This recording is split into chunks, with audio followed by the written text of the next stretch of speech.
good evening and welcome. Hopefully you can all hear me. I am about to go into the chat so I can hear you virtually, as it were, in the chat. So if you're there, say hello. Hello. Where's the chat? Where's the chat disappeared to? I've got the same problem you have. Hello! Oh, lots and lots and lots of people. Good evening to you. Hello, Graham, Roger, Johnny. Johnny.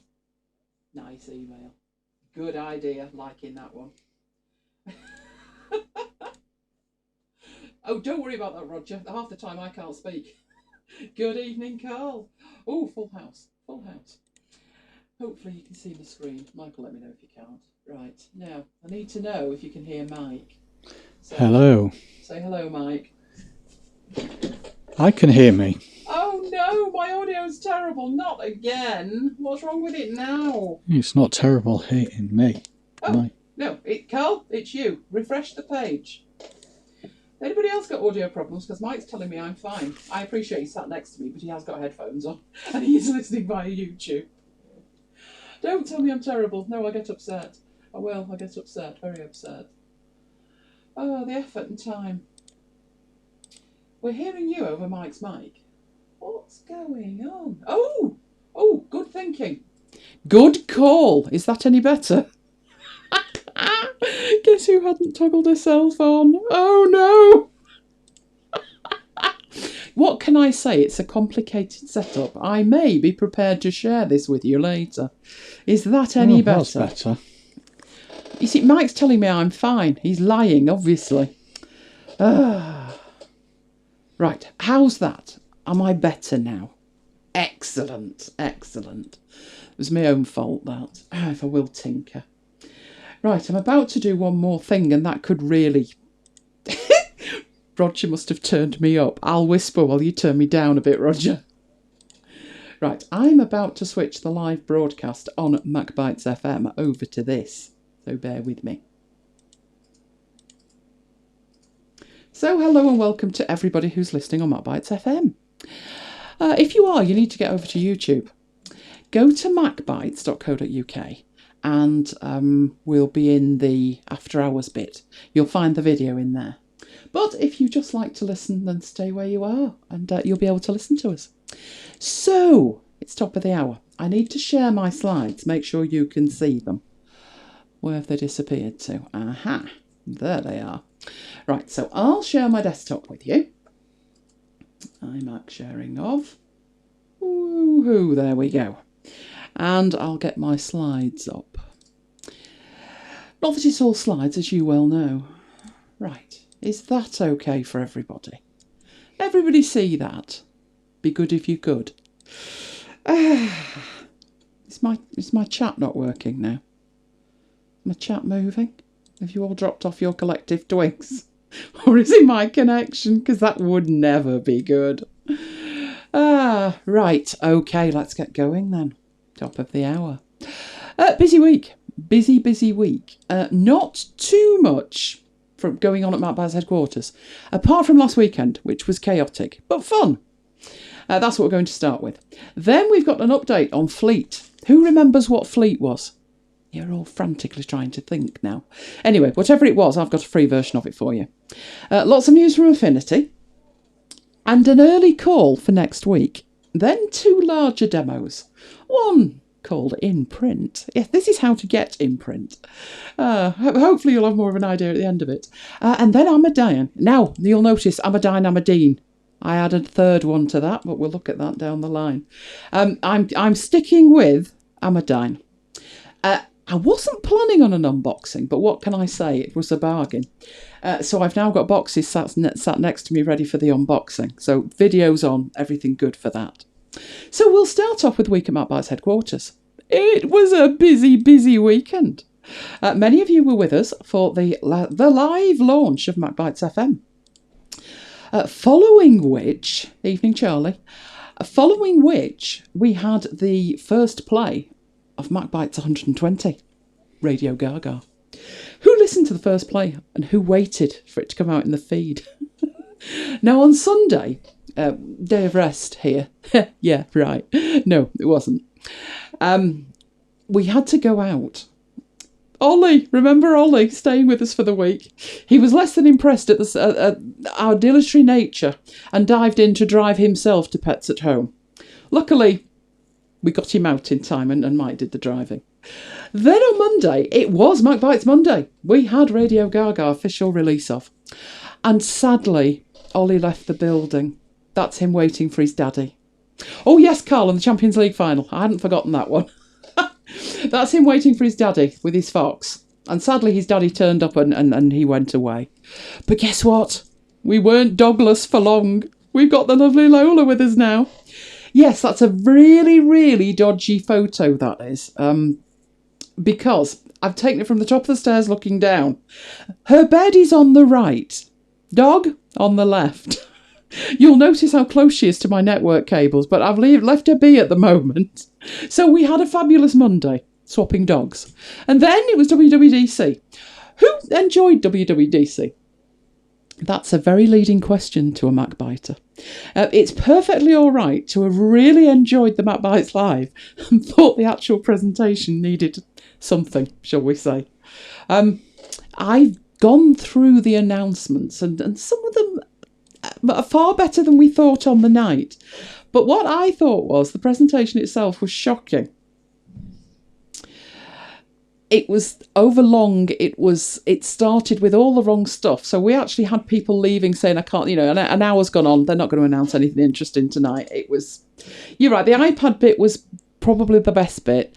The Mac Pro is fabulous as long as you're doing that kind of stuff with it and you're prepared to pay that kind of price for it. But just as a presentation, go back and watch a Steve Jobs one. And it's not the content of the presentation, it's how the presentation goes. It's there's a book by a lady called Nancy Duarte, and it's called Resonate it's called.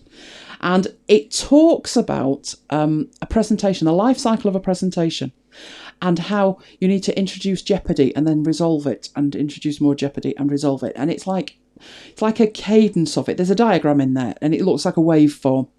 And Steve Jobs used to do that brilliantly.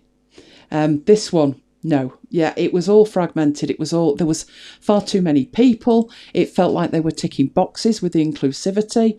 And you're like, who are these people? You know who the head of this is and the head of that. And that wasn't the person doing the presentation. So, yeah. I believe it specs out at over 40k. That was frightening. I didn't even look. This time I didn't even look.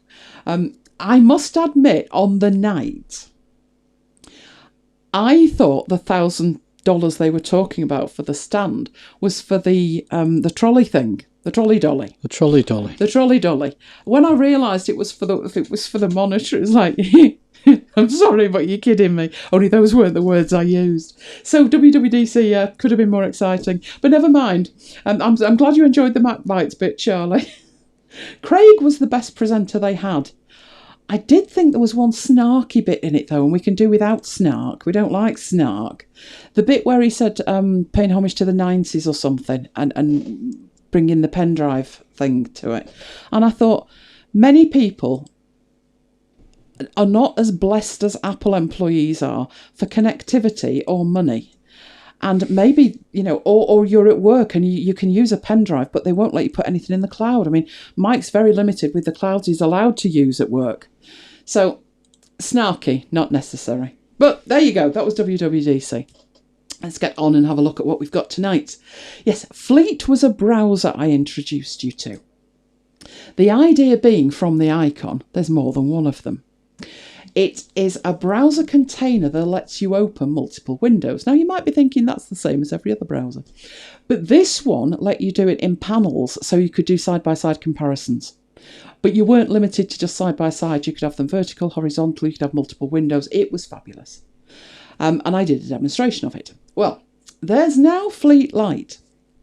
And with Fleet Lite, which is completely free, you can get an idea for what Fleet can do and whether it is something that you would use or not.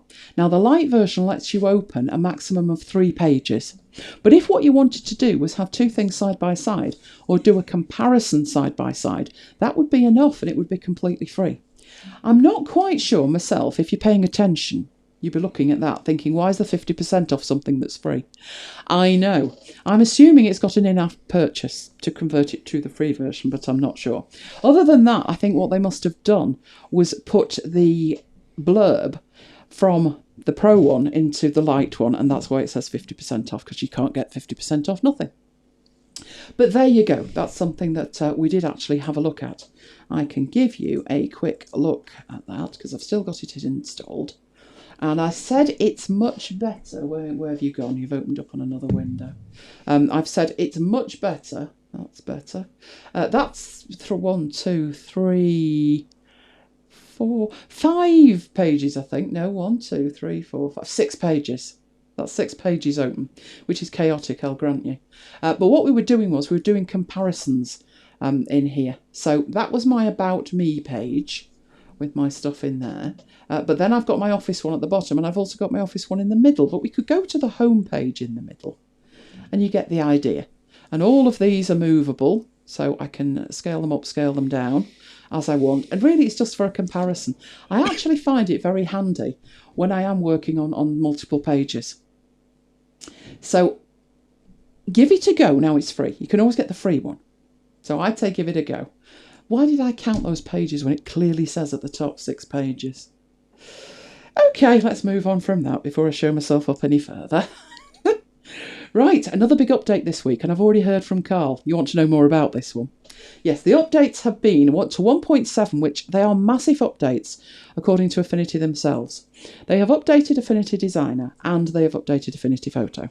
And what I've already been asked is, will I do a session where I talk about all of the new features, show what's new, how best to use it? So I will do that next week. The other news coming out of Affinity is the final release, at long last, got a gestation longer than an average elephant that has, is Affinity Publisher version 1. It's part of their suite. Originally there was only Affinity Designer, and I remember the first person who told me about this. Do you remember that, Mike? No. I'd missed it somehow. I was probably looking after mum or dad or the dog at the time. And it was Sweeper who came in and said, are you trying this new Affinity Designer thing? So I headed off and tried it. And I was using Sketch at the time. And I thought, it's very different than Sketch. And left it alone for a little bit. But I soon turned round with this Affinity Designer. And I live in it now. It's open almost as much as Keynote. After that, they released Affinity Photo. Very strange that they went about it that way, because I think a lot more people edit photos than do graphic design. But that's only my take on it. But then came Affinity Photo, and now we have Affinity Publisher, which is releasing, again, bit strange this, it's going to be on the 19th of June. But you'll see a little beta symbol on there. If you have beta tested it, and if you have, let me know in the chat. If you've beta tested it, you will have had an email from them, at which point the service went into meltdown, but that's another story. And this email is giving you, as a beta tester, 30% off the purchase price. And you will have it in your hands at 4 p.m. on the 19th of June. Which means I'll be able to do some kind of demo of the final version around the 19th of June. The one thing that struck me was, I thought, hang on a minute, what do you mean pre-order it? Do you mean pre-order? Or do you mean pre-order via the App Store pre-order? And that wasn't actually clear from the email until I went off and did a bit more research. And it said it would appear at 4 o'clock in your Affinity account. Now, your Affinity account is an account that you have with Affinity themselves from if you purchase anything directly from them. It's nothing to do with the App Store. So if you want your software from the App Store, they've not actually given a date as to when that will be available. They're not going to wait that long. And there will probably be some kind of discount on release. But usually that's 20%. So if you particularly want it from the App Store, you're going to need to think about whether you're going to wait or whether you want that extra 10% discount and get it direct. Now, they have said with the direct purchase that you can install it on all of your Macs. So you've not got that it's activated malarkey going on. Having said that, the Windows version seems to be. It definitely phones home to the mothership about it. So that's your first decision. And I actually had a question for them, which was, can I buy, you've got this link that you use to buy it directly from them. I'd need to buy the Windows version directly from them anyway. So can I buy 2 versions directly from them? Haven't got an answer to that yet. So I haven't done the deed at the moment.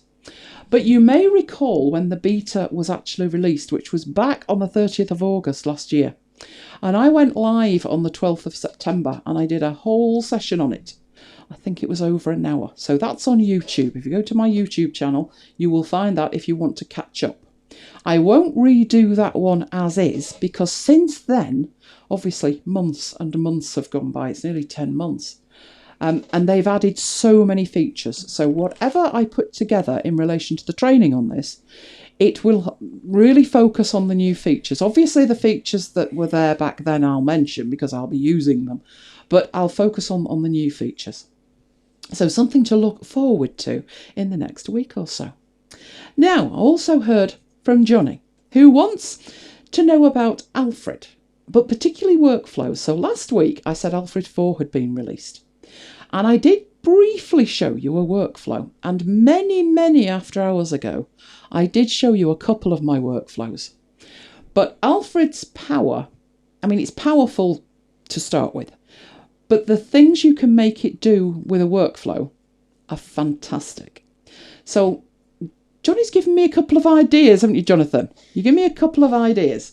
So I'll have a play around with those and come up with a couple of workflows. But the reason that I'm telling you about this now is I'll cover how workflows work, how to create them, how to edit them. I just need you to let me know what Alfred workflows you'd like to see. Maybe there's one that you've seen somebody use and it's sort of nearly there but not 100%. I've made some of my own and I've downloaded others and I've edited them. And I would say it pretty much does everything I want it to do. But I need you to tell me what you need it to do. Right, in answer to that question about is there an iPad version of Publisher, there will be. They have confirmed there will be, but they haven't given a date on that. They're probably at the stage at the moment, now Publisher's going out of the door, that they need to focus some effort on the iPad version, but there's also this asset management thing that they're talking about. They've not used the phrase Lightroom replacement. Everybody else has, but they haven't. They've used asset management. I think it's more likely to be something like Bridge, Adobe Bridge. But that has been getting people excited for quite a while. So their development will probably go off down one or both, hopefully. If there was to be an iPad version, it's not going to be in the next couple of months. I will stake my reputation on that. It would make sense if they announced it, or at least made a beta available, but maybe even announced it in conjunction with an Apple event, which they've done before. They played around with Affinity Designer for iPad. Because unlike the desktops, when it came to Affinity Designer and Photo for the iPad, Photo came out first. When they did Affinity Designer, it was showcased at WWDC and it released a couple of days later. So it could be as much as a year away if they did the same. Having said that, there will be an Apple iPad event before then. So just watch that space. I used to love Lightroom. Lightroom was the app that made me buy a Mac, but now I can't make head nor tail of it. I know they want to transition you over to this cloud thing, and I want to use the classic version, and I'm just glad I've got all my photos outside and I link to them. I don't love it as much as I did, Graham, I must admit. I wish they'd stop tinkering with it. What I tend to do, I'm thinking, I did use Lightroom and I'd put all the images from a shoot in it. And now I tend to edit them individually if I want to do that and then stick them up on Google Images, Google Photos. Maybe I'm not their ideal customer anymore. But I have got Lightroom catalogues that go back to whenever. So just not as much as I used to love it. Anyway, that's something else that's coming next week. So you pretty much know what's happening next week now. But I talked about being in print and I teased you. I teased you for good reason. Right, but I'm going to take you back 2-3 weeks when we talked about this photo, this infamous photo, and why it was so problematic. This was the photo that got me to buy a new camera. This was a photo taken on my iPhone 7, and it's shockingly poor. It's grainy, the light's terrible. There was no saving graces with it. It didn't actually look that bad on a phone. If you wanted to just, send a snap round, fair enough. But I took a better one, thankfully. And we've discussed that at length, so I won't put you through that again. There is the question, why? Why was it so important? I mean, a good photo is always nice, but this one was going to be much more important than most, and I knew it. But why? Well, we were trying to get into print. In a magazine, physical magazine, that has in excess of 1,000 articles submitted every month. So we didn't really have much chance, and there was absolutely no chance if the photos weren't fabulous. Well, we submitted the article the first week in May. And we know people who have tried to get into the same magazine. And as you can see, 1,000 articles every month. I don't even know how they have time to read them, let alone do anything with them. Some people have said, it got printed eventually, but it was like 8 months later. So we settled in for the long haul. And then, just before the last bank holiday weekend in May, the magazine came out.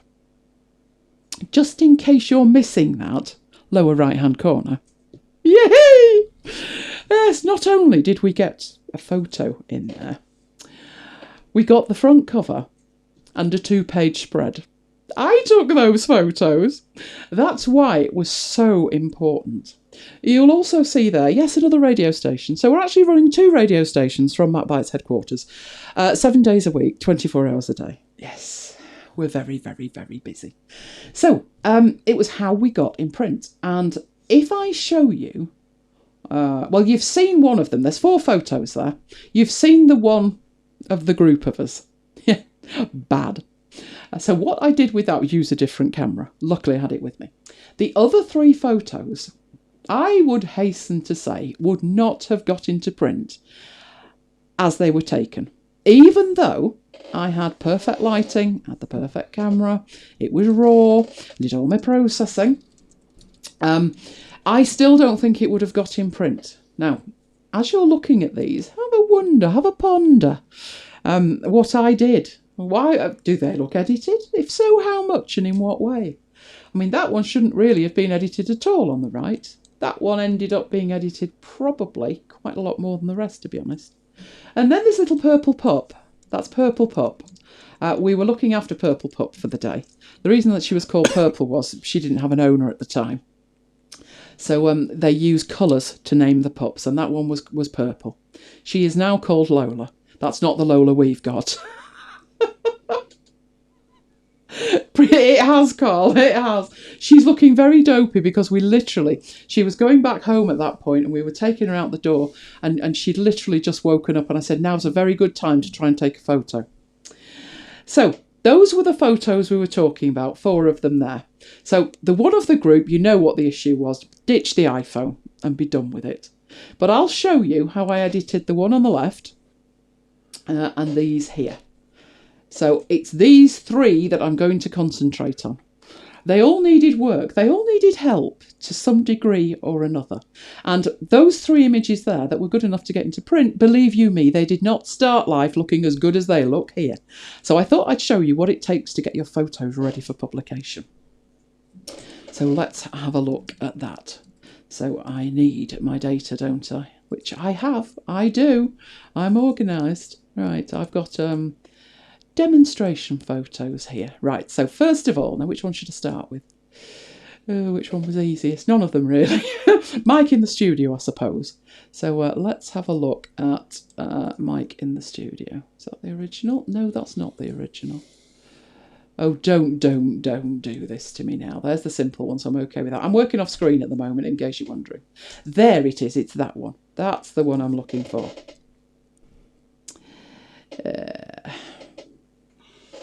The stuff on the screens, I'll do second, Carl. There you go. This was the first photo I took.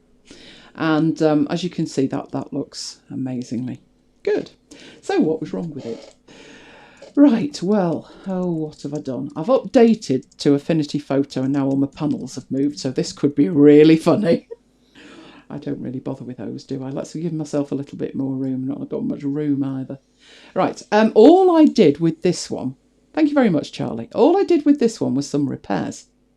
Now, it might not look like it's been repaired because we were able to stage this. That's my studio. The acoustic fabric at the back, etc. That's my studio.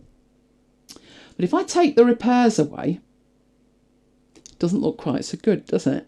I'll toggle that off a couple of times while your eyes acclimatise to what the problems are. Just above Mike's head, there's a gap in the curtaining. There's a terrible reflection on Mike's glasses because we were using a ring light. So I thought, well, that's not going to look good. We've actually got a reflection in his eyes, but that's good. That's desirable. The other one, not so much. Over here, you can see the ring light because you know what a Mac's like for reflecting, so that had to go. And at the top, this one's funny. You'll like this one. What on earth's that black dot? Well, you'll like this. You see this little black dot, the even smaller black dot? That's the camera on my iMac. Well, I don't go in for these digital things, you know, that stop you stop somebody remotely turning your camera on. No. I put a black sticker over it. And that's what that is, because I then decided we were doing video between Mike and I had to take it off. And I left it stuck there. And when I took the photo, your eyes don't see it. You don't see it, but I sure saw it once I'd processed the photo. So that would need to go as well. Down there, I thought it looked a little bit messy that had a cable plugged in, because usually it's wireless, it was on charge. So that was going to have to go. There's some odd spots on a t-shirt, and if you think that looks bad, you should see the two of us now, because Lola, said dog, is molting, blowing her coat big style, so I've got more of her fur on me than she has. So just a couple of bits there. And then the cables under here, bit of a nightmare. So if I toggle that on and off, you can see what I did. Covered them all up. So those are the changes that I need to make, and all of them I've got on a repairs layer. So if I turn off the background, that's all I need. I just need lots of spots like that and it'll be fine. So let's see how I went about that. Let's get rid of the repairs. Let's put a new layer on that. I won't duplicate that one now. Let's go in here. Right. So I just need my tools to start playing around with this. Now, when I do repairs, I pretty much stick with one tool, because I think it's the best tool. You go down here, you've got lots of different healing tools. You've got the healing brush, you've got the patch tool, the blemish removal, and the in-painting brush, as well as red eye removal. Well, I haven't got any red eye to remove, so that leaves me with 4. Generally, the effectiveness of these tools increases as you go down the list. A patch tool is best used when there's a big area to fill, and you've got somewhere good to take it from. Blemish removal, as the name implies, blemishes, but what I find is the in-painting brush tool pretty much is your friend in all circumstances. So that's the one I tend to spend most time with. Now, first thing to think about, I'm putting my repairs on a separate layer. You don't need to, but this way it's non-destructive. So if I tried doing that at the moment, nothing will happen. You see, I get a red mark, it says it's in painting it, but nothing will happen. Because by default, it always defaults to the current layer. And because I'm painting onto a blank layer, I need to choose current layer and below. There is no way to make that sticky. I can't believe we're up to 1.7 in Affinity Photo and I can't make that sticky because I am never, ever going to want it to be on the current layer. So, but I digress, it annoys me, but maybe it's only me. Right, then you need to go in, and the number one thing to think about when you're doing a job like this is making the brush the right size. It won't actually make any difference for that bit there where I'm just clicking and colouring that camera in. But for something like that bit, if it's not big enough or it's too big, it will make a massive difference. Now, literally all I did was click once. That was it. Because it was the right size, I don't really have to think about anything else. Even Mike could do this. That's my caveat, you know. When I'm saying, is this easy or not, could Mike do it? And you could do that, couldn't you? Ooh, I'm getting an evil eye there. Probably. Do you want to try the eyeball then? No, I thought not. Right, so that's sorted the top of the computer out. Obviously, this bit down here, a little bit trickier. So let's do the easy stuff first. The really easy stuff like this shirt. Now, this has got a bit of a pattern on it. So yes, I could click and it might do a good job. But if you actually look at that, it's sort of messed up the pattern a little bit. So I would take that down and draw over a smaller area. And that way it doesn't disrupt the pattern quite so much. And then it is literally just a job of going in, and you could sit there for hours. I'll start taking out light bits of the actual shirt in a minute, because you just go crazy with it. But that looks pretty decent. So all I'm doing is one click with the in-painting tool, and it is doing the rest. And I don't have to worry about it. There we go. So we'll leave it at that. Do you see what I mean? I'd probably take this one out as well, and this one. And before you know it, it looks plastic. So don't overdo it, but do get rid of anything that's distracting. To be honest, in print, given the DPI of this, it probably wouldn't be distracting. But I'm being pedantic, because I knew it was going for print. Right, the next thing I did was focus on this thing up here. And obviously that's going to take a whole lot more than just a brush this size. So one option you've got is to actually get a much bigger brush and start to try and fill it in like that. Have a look, see what it does. It could be good or it could be really bad. That's not good. That is not good. It's taken the vertical rather than side to side. So let's undo that. Any better way around that? I think what I did was I used a different tool for that. I used the stamp tool, which, if you look in here, isn't even one of the options in there. The stamp tool, in this day and age, is going back a bit, and people tend not to use it because the other tools are so amazing. They tend not to use the stamp tool anymore. But as you can see, there's certain occasions when the stamp tool is your friend. The first step to using it is to choose a bit that you're going to copy from, and I think I'll go for that bit there. So I'm holding down the Option key and clicking, and that picks that up. And then I'm going to move across and try and get into a reasonable place there. And that's not working because I've done it again on the current layer, and I need to do current and below. So when I do that and start painting away, it starts covering it in. Now, the danger with the stamp tool always was that you'll get a repeating pattern, which you kind of have here, don't you?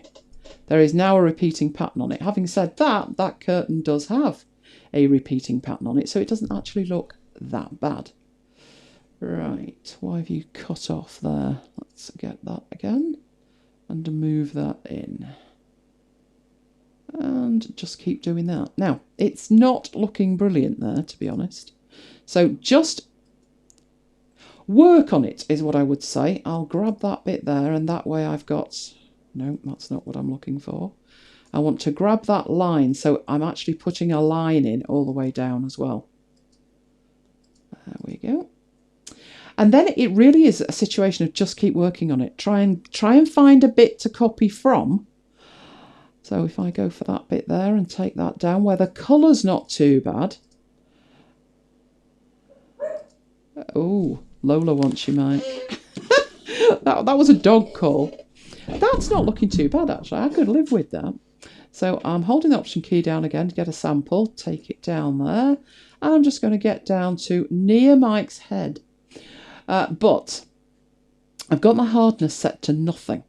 So if I don't take that up, I'm going to reach a point. The hardness refers to the edges that I paint in. If I don't, I'm going to end up with curtain in Mike's hair. So I'm going to move in there and I'm going to make that much, much smaller. And that way I can just... And now that looks terrible. So I'm going to resample and take it down from just above. And keep going. Now when you zoomed in, it doesn't look great. That's not bad though. That's not bad. And then it's a matter of softening that edge down. So at that point, I take my hardness down again. Let's go for 50. And try and work some of this into the gaps that we've got there. And that's not bad. That'll do. Because, like I said, luckily, I've taken these photos at such high res that you probably wouldn't notice that. And I'm just going over it there to make sure there's no colour bleed, etc. Now, if you didn't know that hadn't have been there, you probably wouldn't know that had been pieced. I might be tempted to do something with that, but it doesn't actually look like it's been copied. I'd probably take that bit away there, because to me that starts to look like a repeating pattern. So just do that. Take that down there. There we go. So just really so it doesn't look... I hear the patter of tiny dog feet. Hello, Lola. You going to say hello? Would you talk? She talks, you see. She's a Samoyed. She chunners a lot, doesn't she? But she's been very quiet at the minute. If she talks, I'll let you know. So, got the head bit sorted. Did you head while you were out, Mike? Oh, right. Right, and then move on to the... Ooh, we've got 4 tricky bits, haven't we? We've got that bit down there. That's not tricky. That's not tricky. I'll go back and get the in-painting tool, which is this in-painting brush. Take the brush size down, and the in-painting is using the pixels around the bit that's selected to fill it in, so to take it away. So I'd be looking here to do this, just to alter the colour a little bit. I don't really want shadow, and it's not doing a grand job with that, is it? That's worse than it was before. Okay, I'll zoom out a bit and make that a bit bigger. There you go. That was a little bit better. That's not. Let's try and get that. Let's go for one little bit bigger. Perfect. Right, now it just looks like shadow, so the cable's gone. Awesome. Right, let's have a go at this lighting. Now, what would I do with that lighting? Well, one thing to do with it is go back to the stamp tool. I could try the in-painting tool. Let's try the in-painting tool, see how it does. Doesn't do a bad job on the edges, so at least it sorts the edges out for me. I wouldn't try doing that in one. I would do it in little pieces like I'm doing it now. Where it may struggle more, so let's take that bit in there, see what it makes of that. Not bad, it's getting rid of it. The problem is it's starting to bring in a grey colour, and I don't want the grey colour. So let's try down there and see if we can get rid of the bit that's over the screen. And again, I've lost the edge and the colour's changing. So not ideal. We'll fix that while I'm there. But I do have this lovely bit at the top to go at. So, a couple of ways to do that. Now, I don't use the patch tool. I must admit, I don't. Currently and below. So let's... If I draw around a bit, never quite sure which bit I'm supposed to draw around here. Right, let's do that. Right, and then that moves. So as long as I move there to a good bit and I click, that solves the problem. So let's have a look at that. That's not bad. I've got a little bit of shadow down the bottom. If I'd made a bigger selection, so let me undo that. If I'd made a better selection, it might have done that. So that is a perfect example of when you would use that selection tool. Let's get back up to the top and over a little bit. Not bad. Not bad. Not bad. Hello. What happened there? I clicked. Let's line it up, down a bit. In a bit. Oh, it's like burning the bolt. Click. Right. That's supposed to do it. Leave it alone. Right, so the only bit that I've got to worry about is that bit there, which we know can be easily solved with the in-painting tool. So back to the in-painting tool, which is underneath the same tool. And just colour that in. Get rid of it.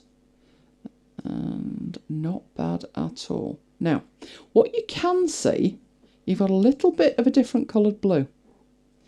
I didn't actually use that tool. I decided to use that tool tonight just to show you that tool. But what I used was the stamp tool. So I did it by hand from the top here. But that's not bad. It's not bad. It would have done in a pinch. So let's have a look at this, the eyeball now. Now the trick with this one is moving in as close as you possibly can and taking that down. So draw around the easy bit, which is that bit at the bottom. Not bad at all. And then work on the bit at the top. Not bad. And then I would make it a little bit smaller and I'd start to work in there. Now I'd be looking at some stamping there probably. But let's try this and see how it does. Because people love this tool. You don't have to know anything to use this tool. You just need to... Let's have a look at that. That's not bad, actually. I'm impressed with that. Because I did all that by hand. That's not bad.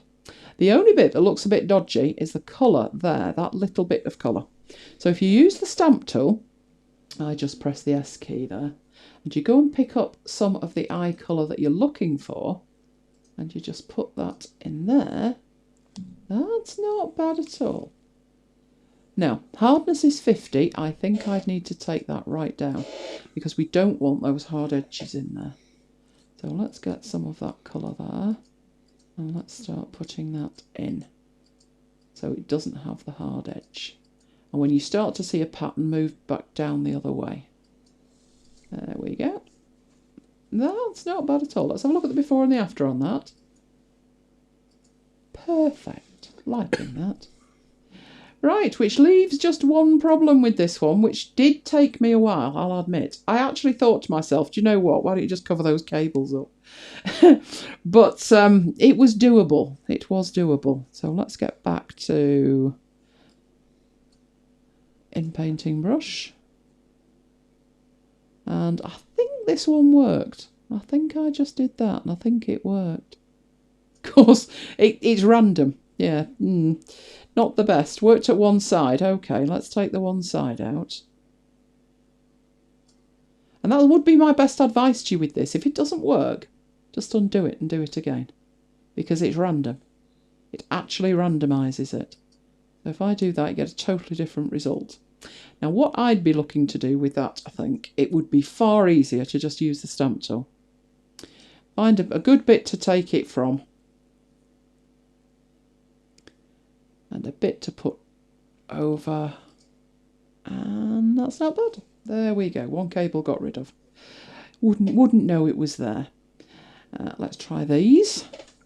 So once you learn these tricks, they're identical. You do sometimes have to just go over it, do it twice. Sometimes you can't take it out in one go like that. Sometimes you can. Just depends. That one, not bad at all. It might make a good job of that one. She said, no, it didn't. Let's undo that. Let's try again. Is it a little bit too much? Yep, that time it wasn't too bad. I would sharpen that edge up with the stamp tool now.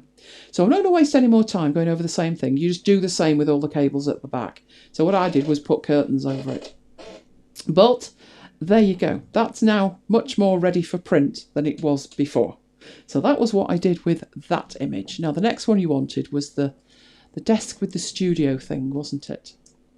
Which was this one. Now, I've got, this looks more complicated, but don't panic. I've got the images in there. So I've actually got this image, one screenshot and another screenshot to play with. This is the actual image itself. So why did I need those screenshots? Well, let's see the before. Let's see the original. There's that and that. Let's look at this. And take away what I did. And that's what the problem was. No matter what I did with that, I could not get it better than that. In terms of the photo, I didn't need to make any changes to anything apart from those screens. And the screens were the problem. Now, luckily, I'd already decided the screens would probably be the problem. And if you notice where the microphone is, it is just under where the screen is. And that was for a reason. I knew the odds were I was probably going to have to replace the screen with a screenshot. And I didn't want to have to be cutting around the microphone. So I made sure when I took them that I took them from a few different angles, but tried to make sure I had at least 2 or 3 where the microphone wasn't in the way of the screen. There's nothing in the way of either of those screens. And that was why. So let's toggle on what we had before. That was what it needed to look like. The colours are brighter, it's clearer, and the glare off the AOC monitor on the right was just shocking. And I couldn't do anything with it.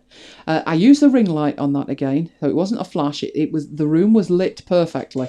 It was just there's nothing that you can do about that. As you saw with the glasses, nothing you could do about that either. Now, I did have to do some jiggery-pokery with this. I'm sure I usually have more room for these layers. I can't see half my layers here. Right, so I put these images in the file so I would know where they were. So what I would do is copy that image there, which is the Studio Manager thing at the top. Do you know what? Tell a lie. It's not. It's that image inside it that I want. But I have actually got one down here. I'm wondering if this is going to cause major grief, actually. What will it do? Because if you look at it carefully, I was trying to make magic, and in the end I thought I just need to do it. But there's an orange strip next to this, and an orange strip means it's a symbol. And actually I don't want it to be a symbol. So I might drag that in, because I have actually got that. If I drag this in, that's my image, and my other image is an app called Farrago. Who's heard of Farrago? Who knows what Farrago does? Right, so now I've got my image. The only reason I'm doing that is I made the others smart objects symbols, and that wasn't the best idea I ever had, because it didn't like it. I am working on that to try and get it working. But what I'll do is I'll paste that in, and it puts that there. Now, obviously, I can put the corner of that correct, and I can scale it a bit. That's fine. But that's not going to work like that. I could rotate it. That's not actually going to work either, is it? So there's a trick to making this work. You need to go into a layer, and you need to go into... Oh, it's one of these crafty ones here. Where did I put it? Because there's 2 ways to do this. Did I do it via filters? Which way did I do it? I should have made sure I looked at which way I did it, shouldn't I? I think I put Distort Perspective. That's the one. So it's a live filter layer. Now, the reason that it's called live is because it will allow you to go and edit it later. So that's what I need. I need to put a Distort Perspective on it. There it is. And it gives you a grid. Now, the grid means I can grab a corner and pull. So I can make it look like it's leaning backwards. I can bring it forwards like that. Now, I need to drag that over to the corner. And then I need to do the same with the others. Now, I can zoom in and make sure that that is right in the correct place. And I don't know if I'm right at this end. Not quite. So zoom in when you're doing this. Zooming is your friend. Go and find the other corner, which is there, and drag that down. Don't shoot off. Let me find the right bit. There we are. Pull that down to the corner. And the same over here. So if you're thinking of taking shots like this, don't just take the photo and then put all of the apps away. Take a screenshot as well.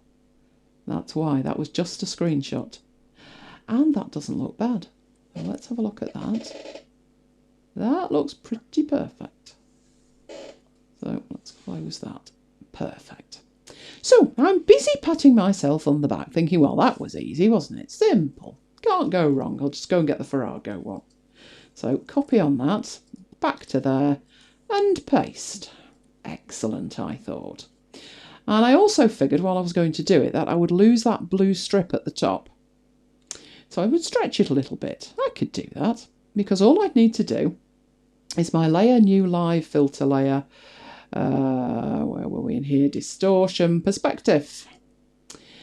And that's not going to be too tricky at all. So all I need to do, get it roughly in the right place. This was actually what I did I got it roughly in the right place before I started playing around and zooming in. But then I do zoom in to make sure that it's in spot on the right place. As you can see, that's actually a mile off. So let's get it and cover up that blue like that. And all the way down here. That's looking good. Oh, a little bit more. A little bit more. So covering up what's there really. And top. Right. Now, I have got a little bit of blue around the edge, but I'm not too concerned about the little bit of blue around the edge. Or I didn't think I was concerned about the little bit of blue around the edge. Okay, so do that, close that down, and then Command and 0 takes me out, and I've got full screen view. And I thought there's something not right. What's wrong? What's wrong with it? And I thought, you know, the one on the left, the iMac, absolutely fine. That one, not so much. What's wrong with it? And there's a kind of optical illusion on it, as if it's bending. And I looked at it, and I thought, oh no, look at that. I've got a kind of half moon thing on it. Right, and I've also there, where are we? Farrago. Nope, not you, the other Farrago. That one there, that Farrago.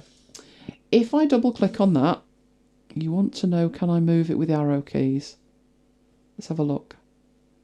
I can, but what that's actually doing, rather than moving the final artwork, it's moving it within the framework that I've laid down. So no, I would drag that with the mouse myself. But I faced that problem, which was this glow that I could see on it. And I thought, that's not good. Because the problem I was thinking that with that is, how do I fix that? Because if I put something over the top of it, you'd see it. You know, if I just nudge this, if I take, no, move the back one now. It's this one, isn't it? If I nudge that up, but I don't think that's the right one either. Oh, let me see it. You're picking the wrong things here. What are you doing to me? It's that one. That's right. If I nudge that up, it's not covering it and it's making it look even worse. In fact, that's not even the right group. That's not the right one. That's not turned on. It's that one. I'm having trouble with this. Is that the right one? Because the handles on that are not right. Yeah, it is. It is. That must have been where it was originally. So I needed to do something with this. I had to play around with some masks and I had to play around with lots of different things. I put a smart object on it. Nothing looked natural and it needed to look natural. So just to show you what I actually ended up with, which I thought did look fairly natural. That was one that I used and that was the other. So it's this one here, this group here, that actually made it look natural. Good evening, Kevin. Good to have you with us. And if you look in there, you can see a tiny little bit of what looks like blue at the top. But the reason that I left that there was I couldn't have it looking too square because the rest of this is pixelated at the edges and it needs to look pixelated at the edges. So if we open that one, you can see I've got my original image and I've actually got some pixels on it. So all I actually did was put some pixels in it. So let's take that one away and let's go back to the one that I've just added today, which is this one. And let's add another pixel layer, which I'll put behind that one. But I had to be very careful that the pixels didn't bleed. So I don't want them, they can go behind that image, but I can't have them going over the top of the monitor or it would look terrible. So I turned that one off and I focused on this pixel layer. And I think I hand drew it. I think I used the freehand selection tool in here. And I drew as best I could, just like that, around the edge.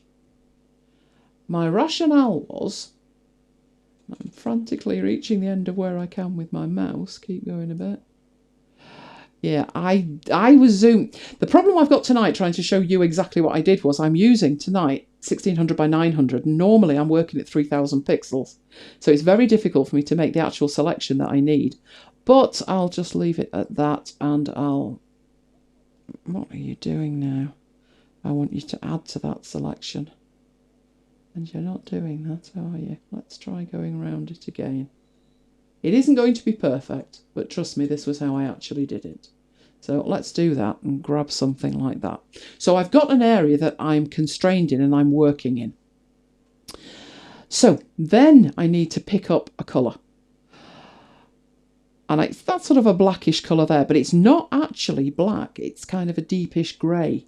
So you can get your colour by clicking and dragging that down into your image and finding the colour nearest to what you want, which isn't blue, it's more like that.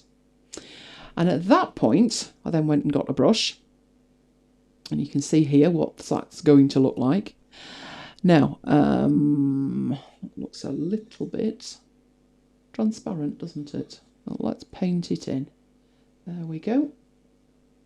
So it doesn't actually matter down the bottom how much of that we cover up, because I do a deselect there, and again, like I've said, not the most perfect thing I've ever done, but we've got the background over the top of it. And from a distance, if I'd extended that, which obviously I would and did in the original, you don't notice it anymore. It's not perfect, but you don't notice it anymore. So that was what I did for that one.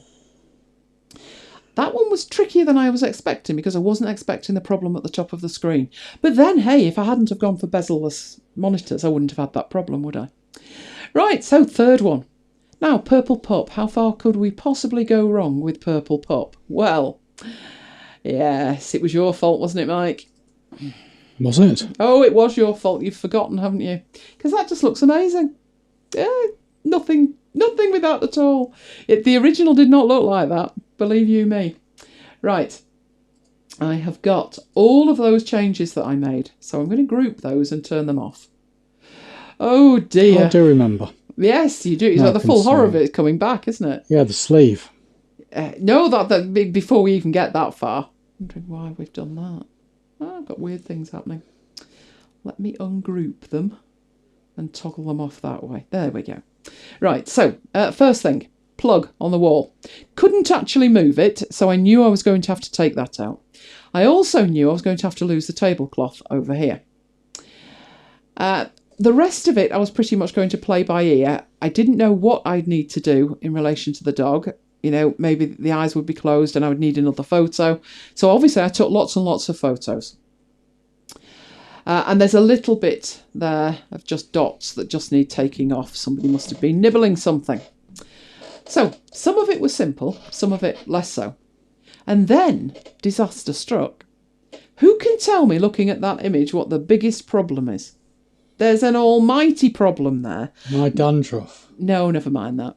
You'd get away with this problem in a snap. You'd even get away with it, you know, but not in print you wouldn't. They're gone over with a magnifying glass.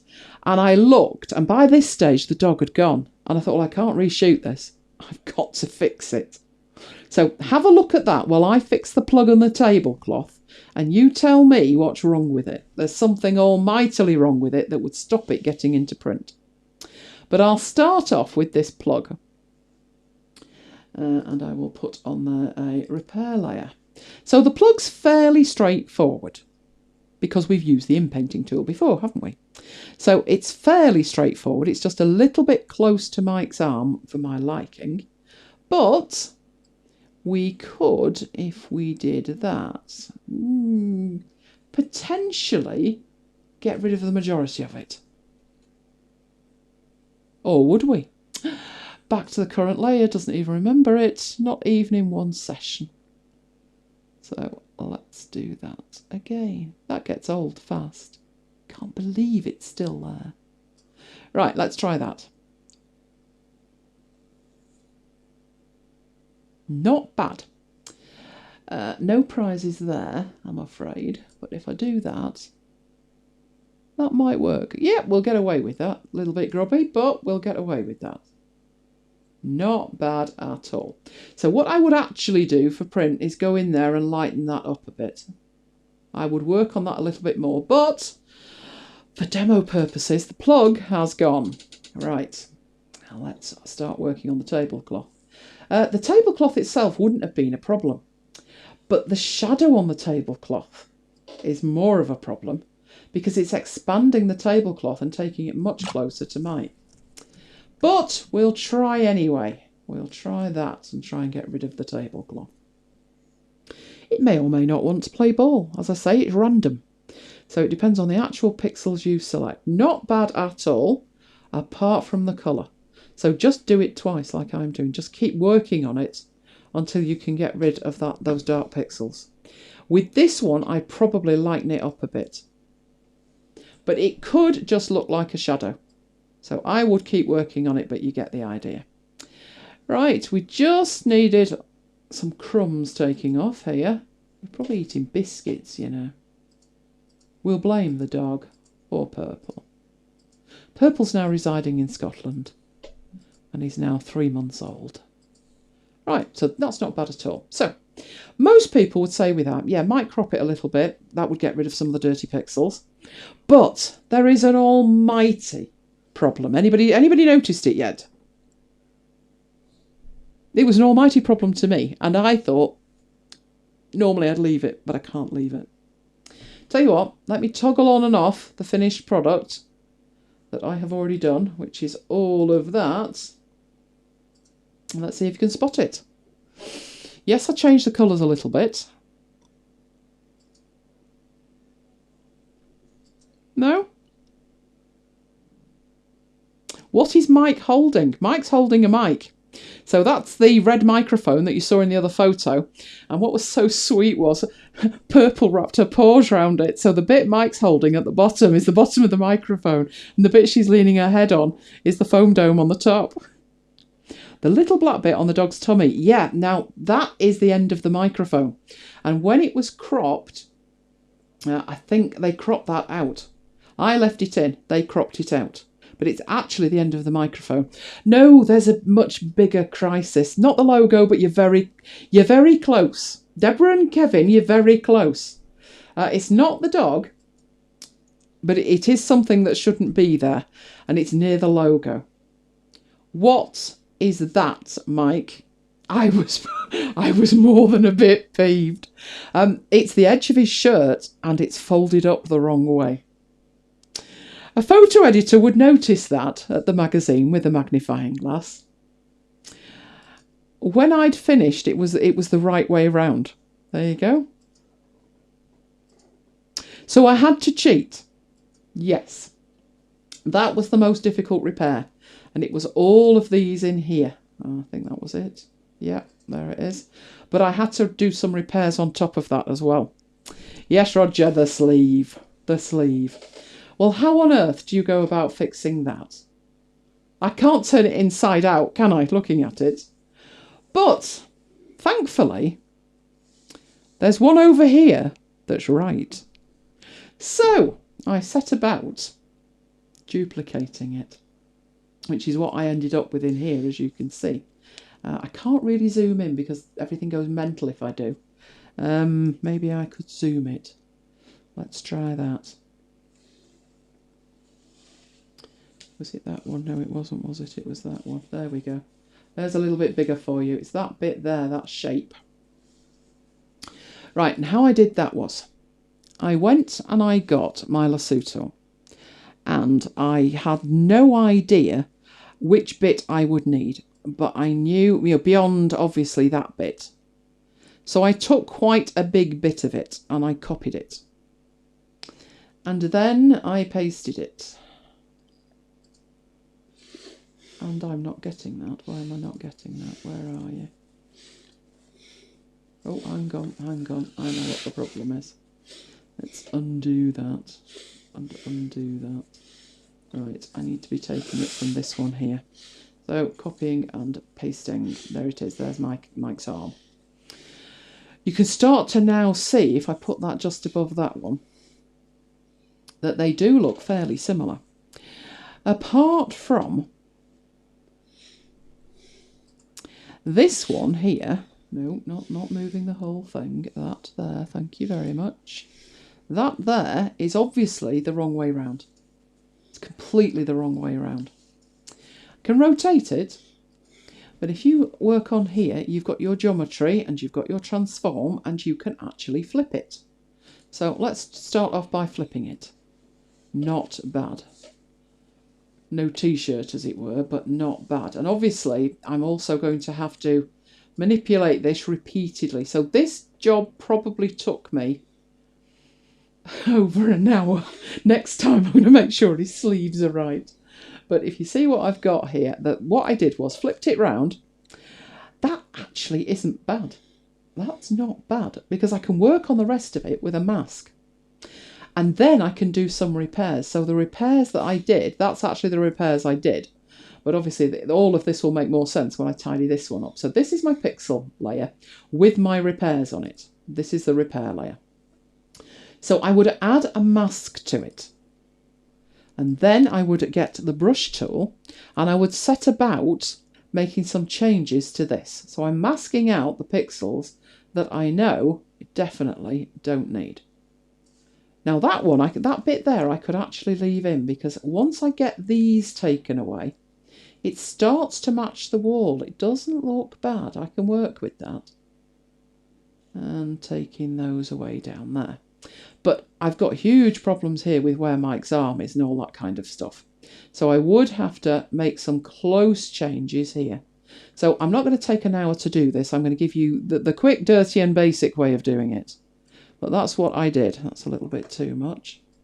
So let's take that across. Not bad. Actually, you know, this is coming together way faster than the last one did. Now, then with the brush tool, I would make the hardness down to nothing. Because what I want to do at the edges here is get this merged in. So I want it to look like it matches. So I'm just blurring the edges in a way. But I've still got this problem with that bit sticking out, haven't I? But it's not looking half bad. It isn't. I'm impressed. I'm impressed with myself. Pride usually comes before a fall. Right, that's not bad. I just need to deal with that bit there. So probably best to get the stamp tool on that, I would say. But you have to be careful where you're stamping from. So make sure that you've got your current layer and below selected. And really, I want the wallpaper over here. And I need to make sure that the hardness is quite hard because I want a solid edge on it. I need to put this in. Oh, that's not good, is it? What on earth has it picked up now? I've got a pattern on it. Have I got the right tool here? Should have. Clone brush, yes. And I'm coming from all of them. I want to come from that background, really, and I want to go onto, not the mask, that's what I don't want. So let me just undo all of, there we go. Right, that's far too big, so take it down. Get it onto the background layer there, and pick up the bit that I want, and colour over it, like that. So it's I would go way, way, way smaller with that, and I'd be working on it to the nth degree, just taking away a little bit at a time. I'd randomise where I was picking it from, and I'd be zooming in and out like a yo-yo to make sure that it was working, that it was in the right place. That's not bad. I do still have a problem at the edge there where the two are joining, but that is probably something that the inpainting tool could deal with. Maybe. Let's have a look. Inpainting tool, far too big at the moment. So take it down, make sure it's picking up current layer and below, and go over that. So making sure I'm in the right bit. Not at all sure that's working right. We got you're off, off, off, and off. So yep, should be picking up from those two. Just in case it's not, I'm going to go onto that layer. Do it on there like that. So it starts to hopefully merge one shirt into the other, and then I just need to tidy that edge up. There is a little bit not right on that edge. So let's get rid of that, and let's just try the inpainting tool. Can it tidy the edge up a bit? I did it by hand, but could it tidy that edge up? Not bad. Nope, going worse. No. So I'd probably do the rest of that by hand. But for a quick and dirty fix, and the colour's off, so the colour would need to be a little bit darker. So I'd be making that a little bit darker as well. But if we have a look at what we started with, which was somebody who clearly couldn't dress himself, and what we end up with, as long as I can get that a little bit darker, I've actually taken that down. So, that was the arm bit done. What else did I do? Oh, one little thing that I did, which was poor Purple here. Poor Purple got a little bit of darkness around the eyes. All I did, see that? It's ever so subtle, but it did make a bit of a difference. And all I did with that was put a layer in. Now, let me actually do it for you. So there's a pixel layer, which I filled. I filled that pixel layer with grey, like that. Now if we look back at Purple's eye, you can see that the mode is overlay. So back to the one I've done, change the mode to overlay and it disappears. But the good thing then is, if I get my burn tool, I have a dodge tool and a burn tool, and I think I used dodge. And I started to dodge just around there, and it lightened it up gently. I didn't want to go in and start cloning and generally playing around with it. I just wanted to lighten up around there a fraction. Not much, just a fraction. So if we toggle that on and off, lightened it just enough. When you're doing it, you think it's not making a jot of difference. But when you turn it off and you turn it on, you can see it does. But you just don't want it to look bright white because that wouldn't look natural. And the last thing that happened was I cropped it a little bit and they cropped it a little bit more. I'm thinking that was just purely because of the space that they had. But yes, those were the 3 images, and that was what I did with them to get them into print. So let's minimise that. No, not curves. Minimise that. And let's get back into here. So I started off with that one, and I ended up with that. Thank you, Charlie. Those were the bits that I fixed. So I started off with a big bit above Mike's head, and then there was the bit on his glasses. There was my black sticker, that was my own fault.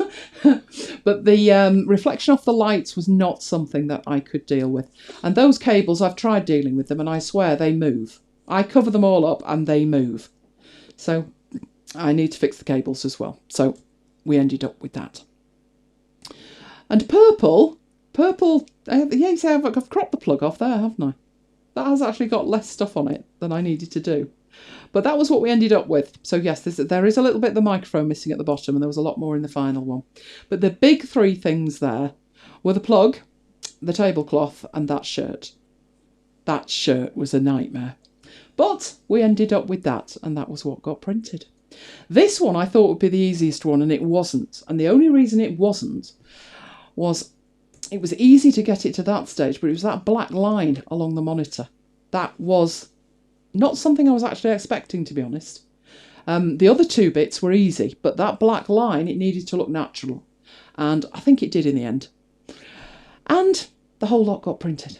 So there you go. That's how you get something in print. You look for the finest details, like a shirt not on properly.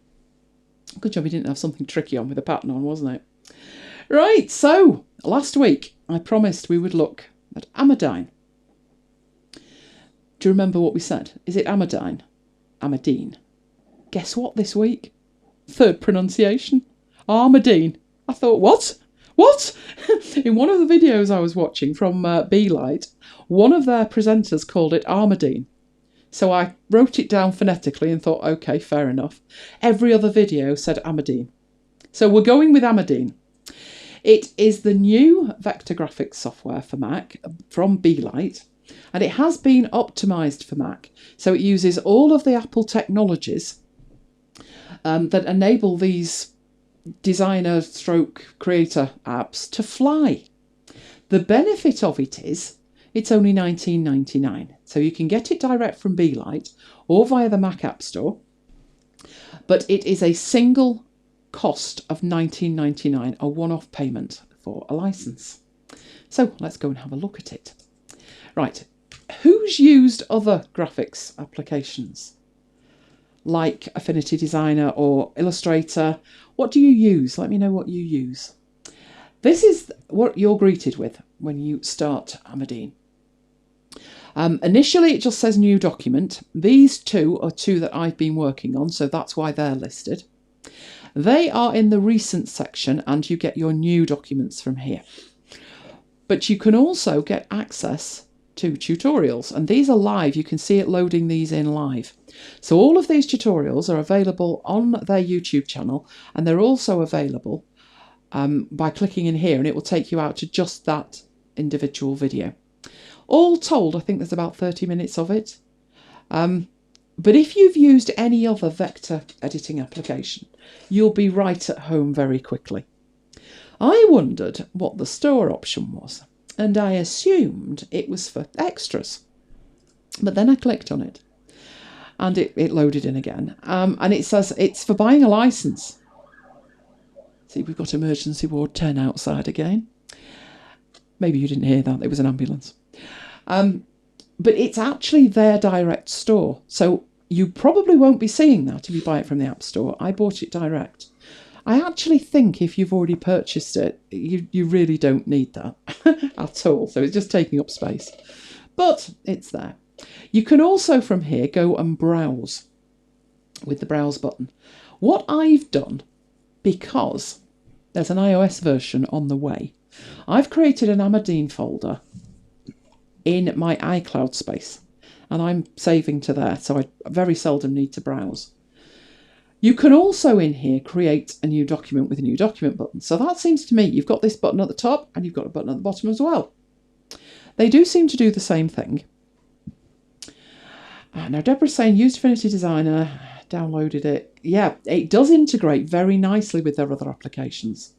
So I was quite interested in that bit of it, but I decided I'd focus on the basics of it and how it compares with Affinity Designer, because I can talk about Illustrator, but most people don't use Illustrator. They would use an alternative like Affinity Designer or Sketch, or there's one called, is it Draw? It used to be iDraw. No, Graphic it's called, Autodesk Graphic. Used to be called iDraw, and there already is an iPad version of that one. And to be honest, you used one. They're very, very similar. So we'll focus on what the differences are. First of all, in here, the options I thought were very similar to Affinity Designer. You choose a type of document, so print, web, or devices. You'll notice there's no custom, so you can't save a custom one for yourself. But print gives you letter sizes and A4, 5, etc. There is a custom option at the bottom, which will let you come in here and make changes, but there doesn't seem a way to write that back. Then you've got devices, and it has a list of devices. Again, there's a custom option, but again, there's no way to write it back. And then you've got web, and I pretty much choose web. But when I look at the options that are available in here, I tend to work at 1280 by 720. And there is a rationale for that. I have contemplated moving up to 1920 by 1080, which is full HD. The reason that I don't is I tried that with Keynote. And all the font sizes that I was used to and all the graphic sizes I was used to, it was a nightmare. The assets that I'd created were all created, branding assets, lower thirds, all my assets were made for 1280 by 720. So I took an executive decision to stick with 1280 by 720, and that's not an option. So I do need custom, and I do need to type into here what it is. One way to make that a little bit faster is in the custom, if I choose 1920 by 1080 and then put the lock in there and then type in 1280, it fills in 720. That's literally the fastest way I can get it to do that. It will remember what I've typed in for next time though. So I'll hit create, and that will actually open the interface. I thought the interface was quite nice. It's very flat. I like the dark grey. It is dark grey, but it's sort of a browny grey. I like the interface. but I did think it was very plain in terms of there's not much there, is there? And then I realised that that's because you've got the move tool selected. So across the top here, you have this control panel, which functionally will change depending on what you've got selected. So as you start selecting tools that have configuration options, they appear at the top here. Then on the left-hand side, you've got the tools. Fairly standard tools, although there's a couple of them that work in a very nice way and that would enable you to do things much quicker than you can in certain other applications. Then you've got your canvas area that you're working in, which is the big white area. Now, a canvas implies that you're working on one area. So if you think about a Word document, there's pages and you follow on, but you're not working in two documents, you're working in one document. And a canvas implies one working area. But actually, you can go more than that. In Affinity Designer, we have artboards, and they're discrete areas that you work in. Let me show you in Affinity Designer, because we've seen this before. So if I show you what this looks like, then I can show you what the difference is. It's mainly the words, to be honest, but if I do an open on here, and it has a rare old think about it, and I put in MacBites 10, we should... Oh, you're showing me absolutely nothing.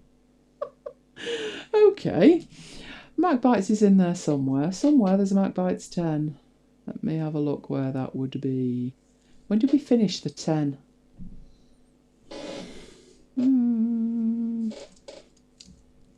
It's one of these. I've got a lot of MacBites stuff, haven't I? Well, it's not. No, it's not then. It must be at least. Which one are you? You're the grey one. Brushes. You're one of these. I'll have a look through. Where's the 10? Got lots of after hours as well, but they're in May. It was before that. It was definitely before that. Some of these are off our demos as well. Are you seeing these? Oh, I don't know where it is. Maybe I didn't call it MacBites. That would never do, would it? It's got to be around... I'll know it when I see it, she said. It would be around here. Poster sets. Oh, come on. Road Warriors! Road Warriors! That wasn't that was the first one after it, wasn't it, Mike? So it's got to be just before that. February. February. So I must have edited it in February. Shout if you see it. Oh, this is shocking. Okay, I'll use a different one. I will use that one. Doesn't matter how many artboards we've got. Right, there are 3 artboards on there. There is my 16:9 artboard, there is my featured image artboard, and there is my square artboard. They are discrete areas that I am working in this document. In here, I have one. But down at the bottom, there is a concept here. There is a tool called the Sheets tool. And good night, Roger. Hope you enjoy the rest tomorrow.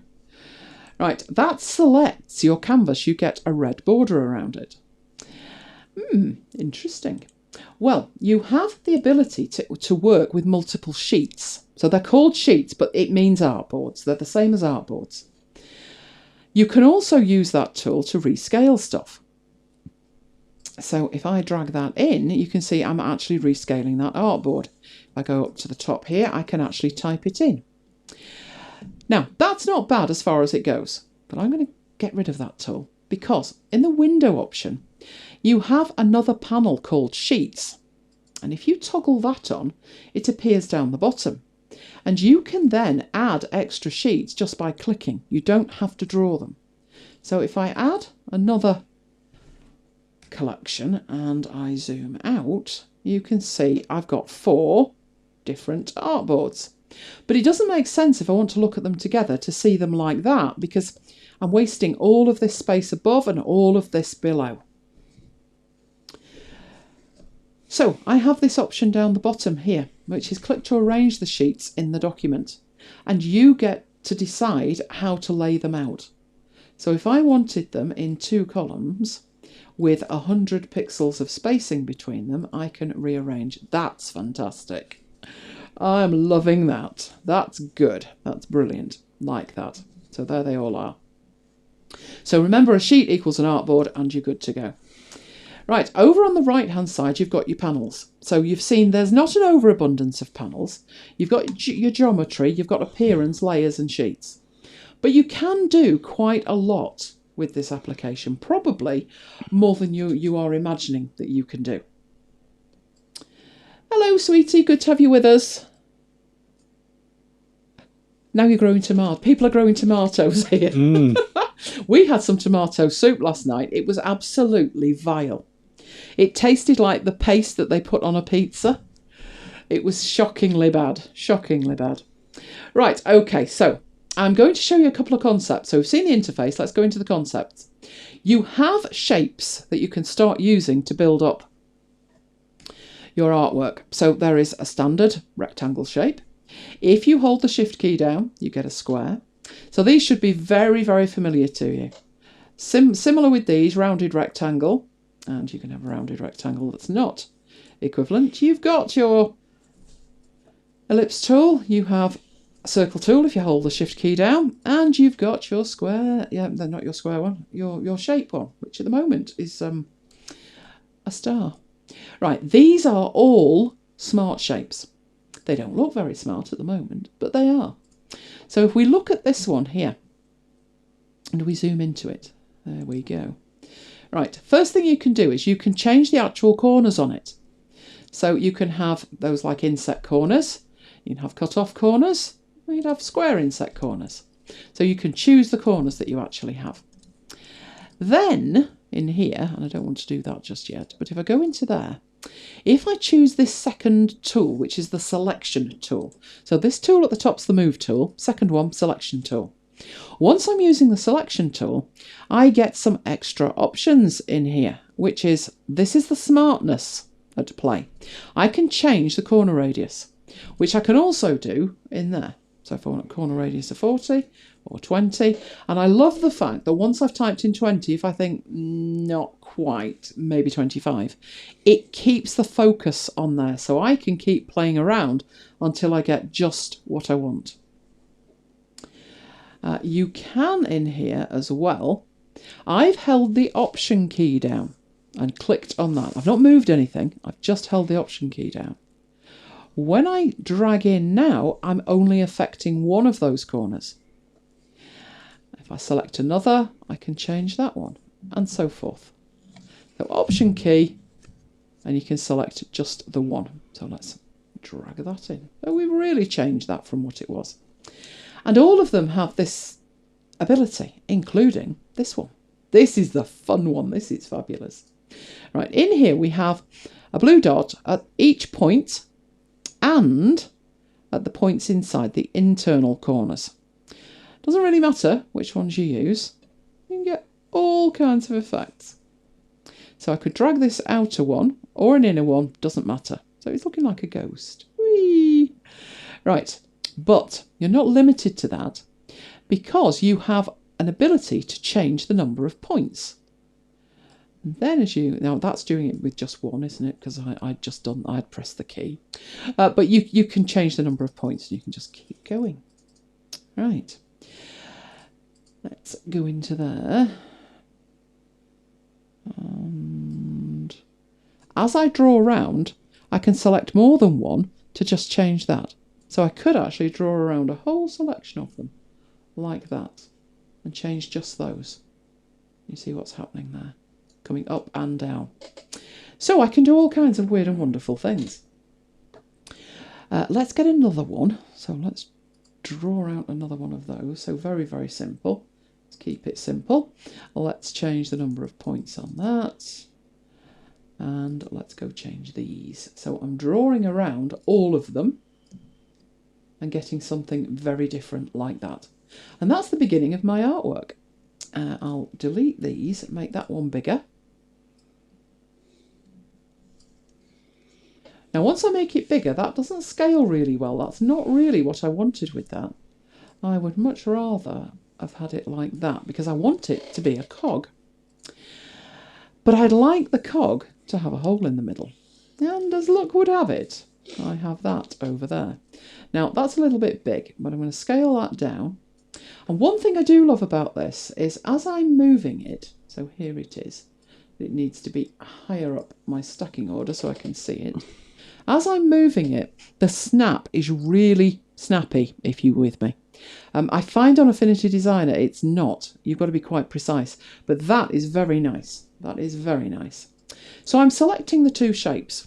Once I've got them selected, I have Boolean operations.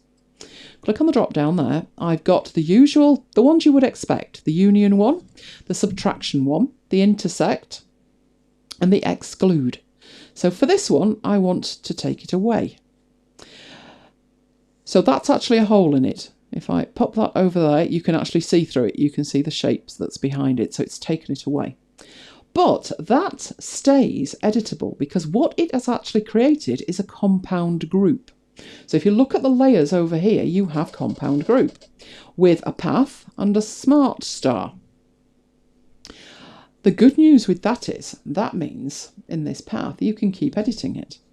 So if it wasn't right, if you wanted to move it a bit, you could do that. And take it off centre, do whatever you need to do with it. So let me try and grab it. Now, the reason it's not grabbing too well, I found, is that it doesn't have a fill. Or not a fill that we can actually see. So one option is to zoom in. And it's not letting me select that very well at all. That's just copying it. That's not what I want. So that's one problem with it. You can... No, that's not working either. Come on, I want to just move you. No, it's moving the whole thing. So I'm just going to undo to get it back in the middle. That's one problem with it. I wish the snap would improve on Affinity. I fiddled with the options till I'm blue in the face. And it will snap, but it seems to have to be so close. And then I move a fraction and it's off again. This is really nice. The snap on here.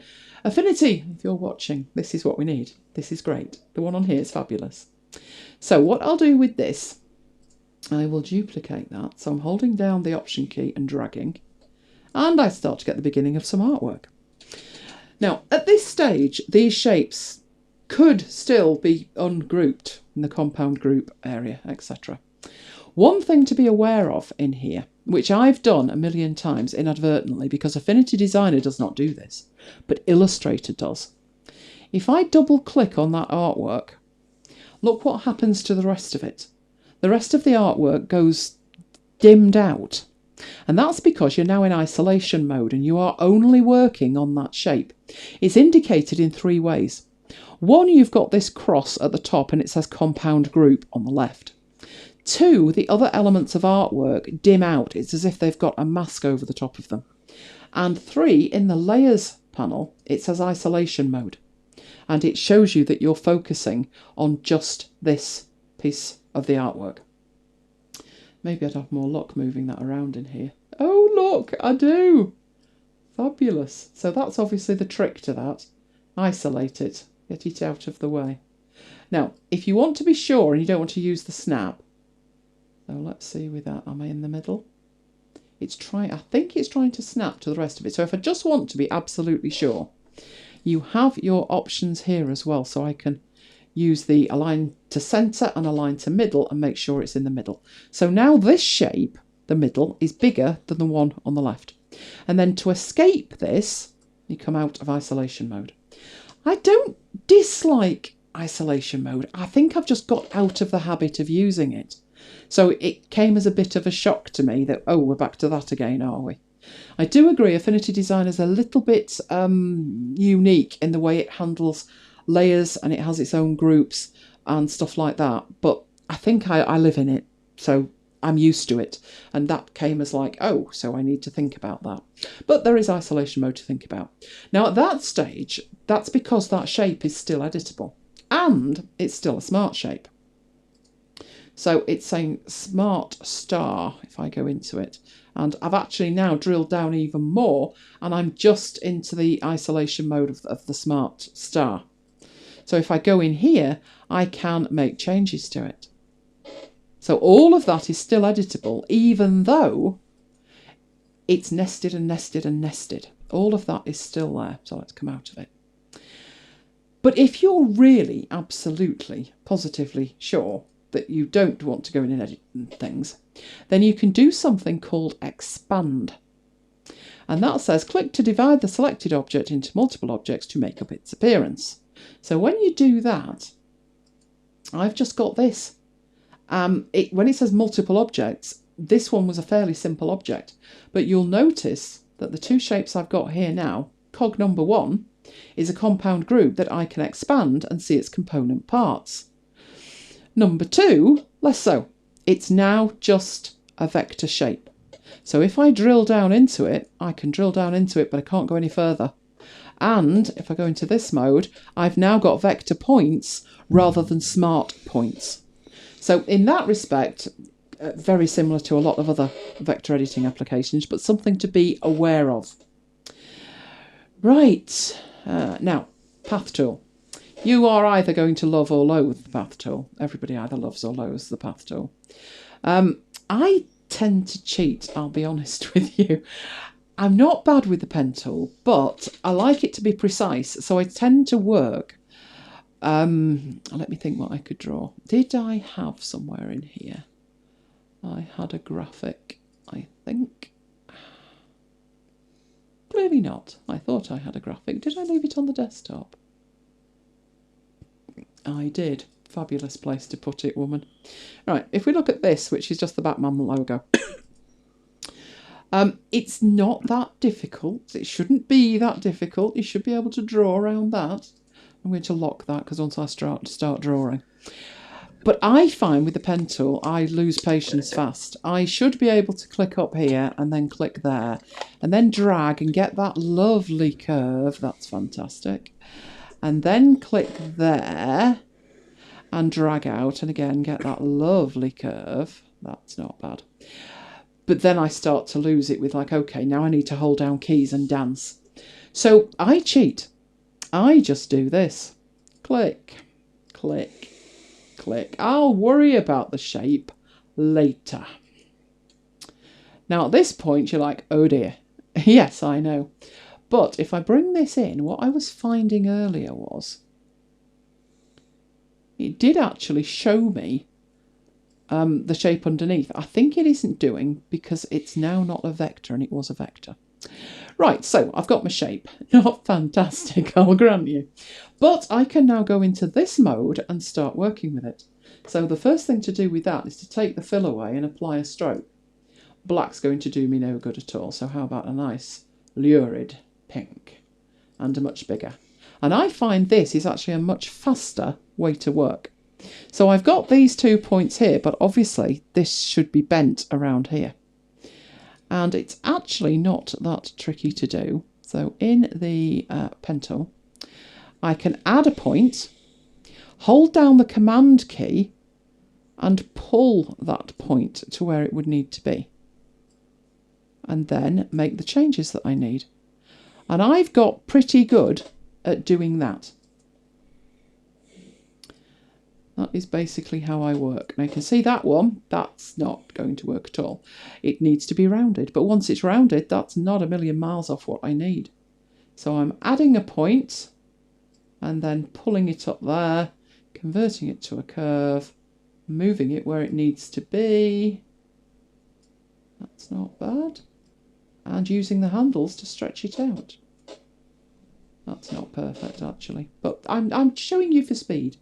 So add a point, hold the command key, pull it down to where it needs to be, convert the point type, and pull the handles out. That's pretty much the way I do it, because I work on the principle, even if you're fantastic with the pen tool, and there are people way better than me with the pen tool, but even if you are fantastic with the pen tool, you're going to have to go in and finesse it anyway.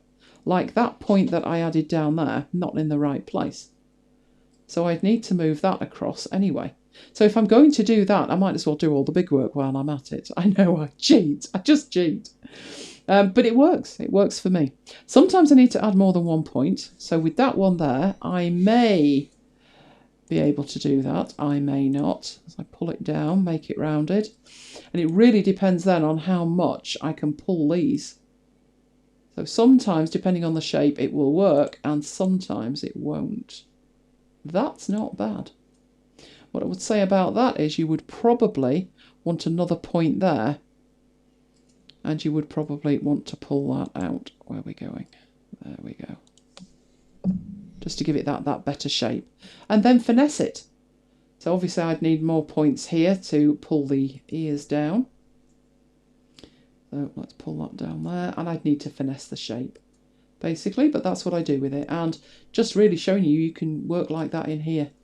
And then I would add a point on there. I would pull it up a little bit, make it rounded. And we're nearly finished. We're nearly finished. We might as well finish him. We might as well, because we're so close. Who's really good with the pencil? I'm not really good. I'm good at this bit. I'm okay with that. Oops, that's not what I wanted to do. I wanted to move that. So I could stretch it out over there and bring it in over there. Not bad. This bit here, take that point, make it rounded, and then use these handles to stretch it up. And they're easy. That way's easy. That's not bad at all. Just need to change that down a little bit. There we go. So who's really, really good with the pen tool? I'm less than really good with the pen tool. So I'll fill it, take the stroke away, lose the background, which is the black one, and there's Batman. So pen tool, pretty good. But one of the really nice things with the pen tool, I really appreciate this. There are other ways to do it. You're right, it is practice, Deborah. I've been trying with the pen tool since Photoshop 1, I think. And there are times when the work that I'm doing a lot of it and I get better, but I think it's something that it's like brushwork, you need to stick with it. And I've just decided life's too short, trace around stuff and fix it later, because I would have to finesse anyway. I'm not ever going to be that good, I don't think, that I'm going to get it perfect first time. But there is one thing that is really nice in here. If I just draw a line, so a straight line, press escape, I have a straight line. If you want to see that, you're going to need to see the stroke. So I've got a 4-point stroke on that, and I will zoom into it. Now, Affinity has this really nice interface thing that you can go in, you can stretch stuff, it's fantastic. Well, in here, you have this tool, the Path Width tool. And I thought this was one of the best features in it. As I hover along the line, I get a dot appearing. And when I click, I get 2 blue handles. And then when I hover over one of those, I can stretch the width of that. Now, while it's pink, you're thinking, interesting. But if it was green, it'd start to look like a leaf. A very nice leaf. And you can do more than that, because as I hover over that line again, you can do 2 things. You can either click to add another point, which slightly changes it, and that one acts independent of the first one. Or you can click and reactivate a point to edit it. It's fabulous. Love that. I think that's brilliant. So I had a good old play around with that and did some leaves. But as I was looking at it, I thought that's not a million miles away from something else. So I got the pen tool and I did a straight line like that. Now, I'm pressing escape, so I have actually got a line, but you can see what happens.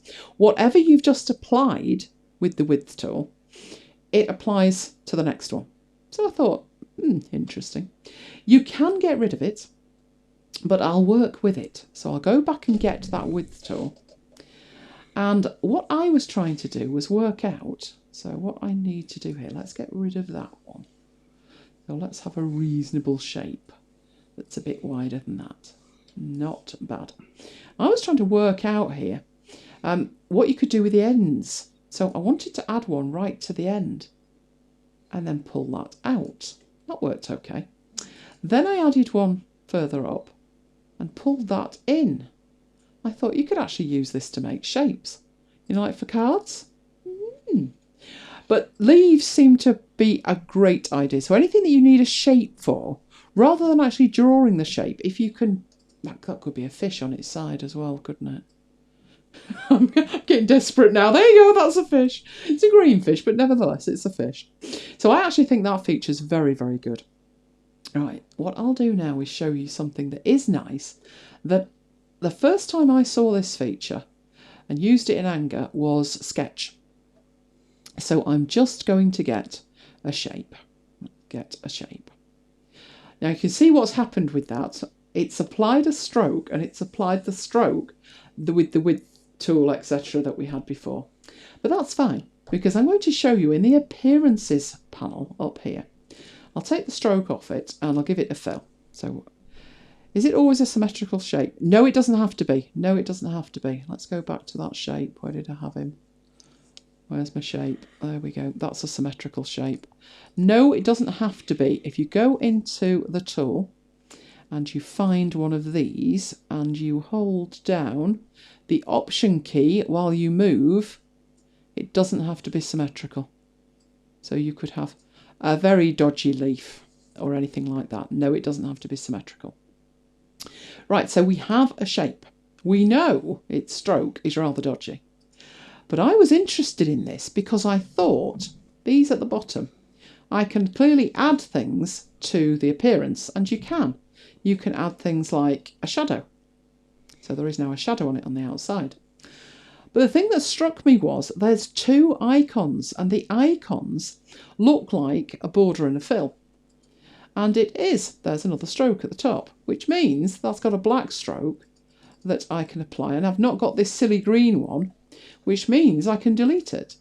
So I can have multiple strokes on it. Which, like I say, the first time I saw that was in Sketch. You can also, with the stroke, change it. So we could have dashes and dots and all kinds of things like that. So there's lots of options in there. So I wondered how that would work if I had more than one stroke. So let's put another stroke on it, and let's change the colour of that stroke to something really lurid so we can see it. And I thought, well, I can't see it. So I zoomed in and thought, oh, hang on, yes I can. Yes I can, there it is. So if I made that bigger then, now that's over the top. And I thought, well, now I can't see the other one. And then I thought, oh, is there some stacking order involved here? And there is. Which I think is very powerful. I'm liking that.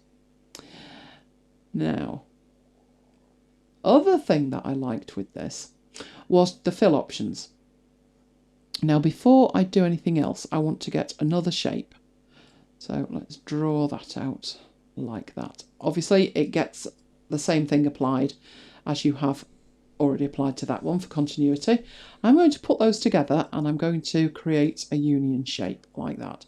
So I've got a very difficult shape to apply a fill to, basically. But if the fill I want is a solid colour, I'm good to go. I've got these colour options at the bottom. You applying those? Come on, them needs to be selected. There we go. So there's all of these options that I have here. Some of these are really bad. Really bad. And I can do anything with any kind of colour that I want there. But I've also got gradient options. So I have a collection of gradients pre-configured. It's not bad, is it? Liking that one. But if you were with us last week, who remembers the owls? We've been working on owls for 2 weeks. The owls are back. You can have an image fill. Now, it's picked the Batman one.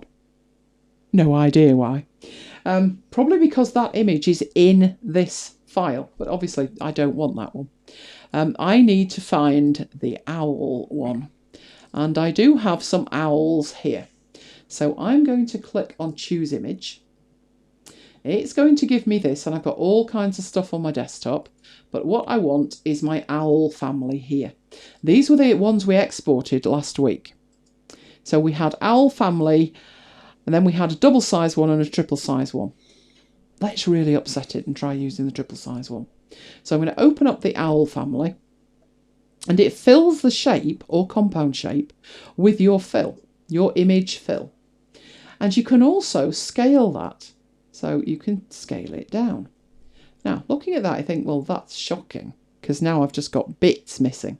That's because the default is fill, not tile. But if you do tile and then take the scale right down, there we go. I think I need to be this way, don't I? There we go. You can scale it that way. Now, the other thing that I noticed was, Okay, so we've got 2 strokes, a fill and a shadow. But I thought, how on earth would this fill, this image fill, interact with a coloured fill? So let's apply a coloured fill as well. And that didn't go well. I thought, oh dear. And I thought, well, a fill must be able to have a transparency. So I could do that then. But then everything still looked a bit murky. It all looked murky. So I thought, so let's choose a... We had orange last week, didn't we? Let's make an orangey colour. An orangey colour like that. But I wanted to see more of the owls. And I thought, well, if the strokes work like that, what if I put that fill behind the owls? And that works brilliantly. I don't even then, with that fill, have to have it 65%. I can take it all the way up to 100. And it's a way that when we discussed, we created the owls image in Affinity Designer. And I said when it exports, it's going to export transparent. And when we used it in Keynote, we didn't want that. But one reason for keeping it transparent is to do this kind of thing with it, where because this application supports multiple fills, I can have an image fill and that image is transparent, so I can interactively change the colour behind it. You know, the client that comes back and says, yes, I want green. Okay, now it's green. Other than that, I'd have to re-export and then refiddle with it. So you can change that to your heart's content. The red one actually doesn't look bad, does it? Oh, red owls, liking that. Okay, now, what else did I have in here? I wanted to see if it could cope with something that I am likely to do in Affinity Designer. So I actually have an infographic, this infographic, and I built that in here. So the answer to that was, yes, it can. I needed to use quite a few different techniques to make it work, but wasn't difficult. So let's move it out of the way and try and replicate it. So very simple to get going. I just need a circle of some description. I will attempt to make this a similar size to that. Oh, that was almost spot on. I'm a couple of pixels out. I'm pleased with that. Right, let's get that lined up at the top. Now, it's picked that fill because that's the last one that I had. It doesn't matter. It doesn't matter what colour the fill is. Because to get the shape that I've got over there, that kind of intricate thing, I'm going to need to do lots of clever things with it anyway. So I'm going to get another circle. And I'm going to see that that is slightly smaller than that. Oh, again, that's bang on. Whoa, what's happening to me tonight? I'll leave that on one side because I'm going to need that later. I do need one that's fractionally smaller. So I'll take the fractionally smaller one and get it aligned in there, bang in the middle. And then what I'm going to do with it is subtract it, because I need a donut. Now, actually, because I've covered this up with these shapes, so if I move that and move the text, you can see there is actually a hole there, but I wouldn't actually have had to have made a hole. But I like to do it like that because then I've got more flexibility. If I need to do one that's got a hole in it, I can do it. I can just take this one and edit it. So I put the hole in it. Then, of course, how do I colour in half of that? Well, I cut it in half, and that was really simple as well. Because as I'm moving my pointer to draw, that's also giving me those visual guides. I'm loving that. Wish Affinity Designer had all of that. Right, so I put that over the top of that, and I just selected it. And then I did another subtract. So I ended up with a half shape. At that point, that's still editable. It's compound path. But I thought, do you know what? I can simplify that because that's what I want, that shape there. And then all I needed to do with it was make a few copies and colour them in and place them correctly.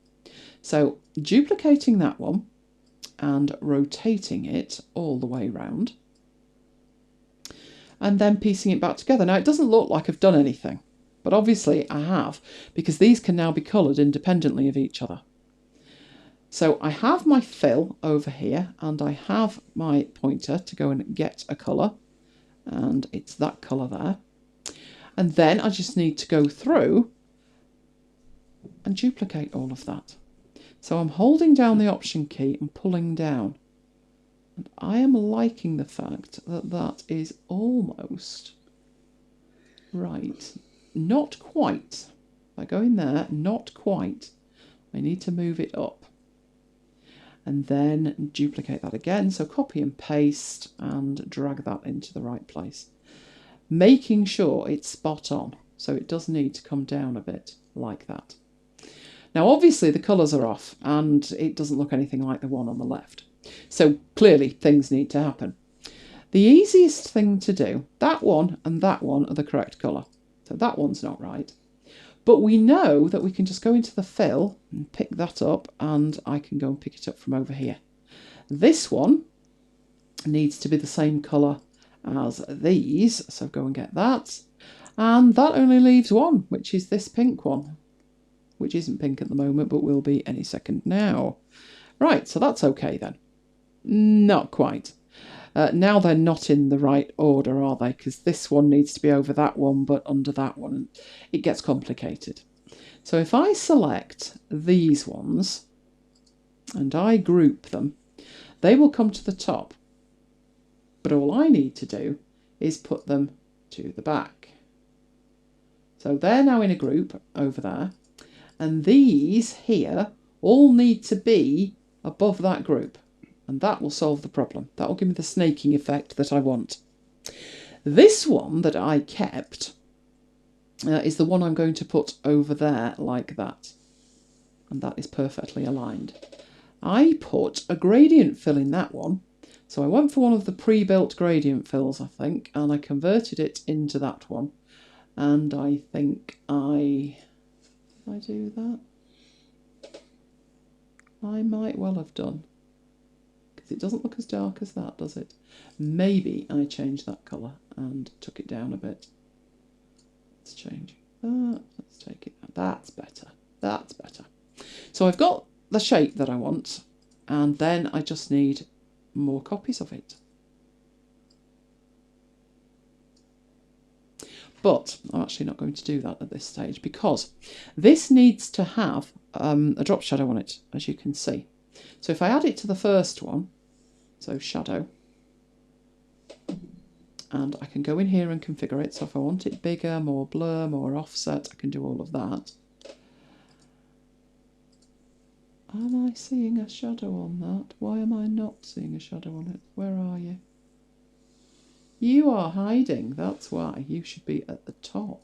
If you're not at the top, I'm not going to see it, am I? Right, so let's take that down a little bit. The blur's not bad. Need the offset down a smidgen. Right, that's not too bad. So once I've got that, and then I would duplicate it. In fact, I probably wouldn't. I'd probably wait till I got the text as well. But I'm going to leave that without the text because I want to show you the export, because that's where it all sadly goes wrong. And these were just different shapes to do that with. But what was great about that was that I was really impressed with.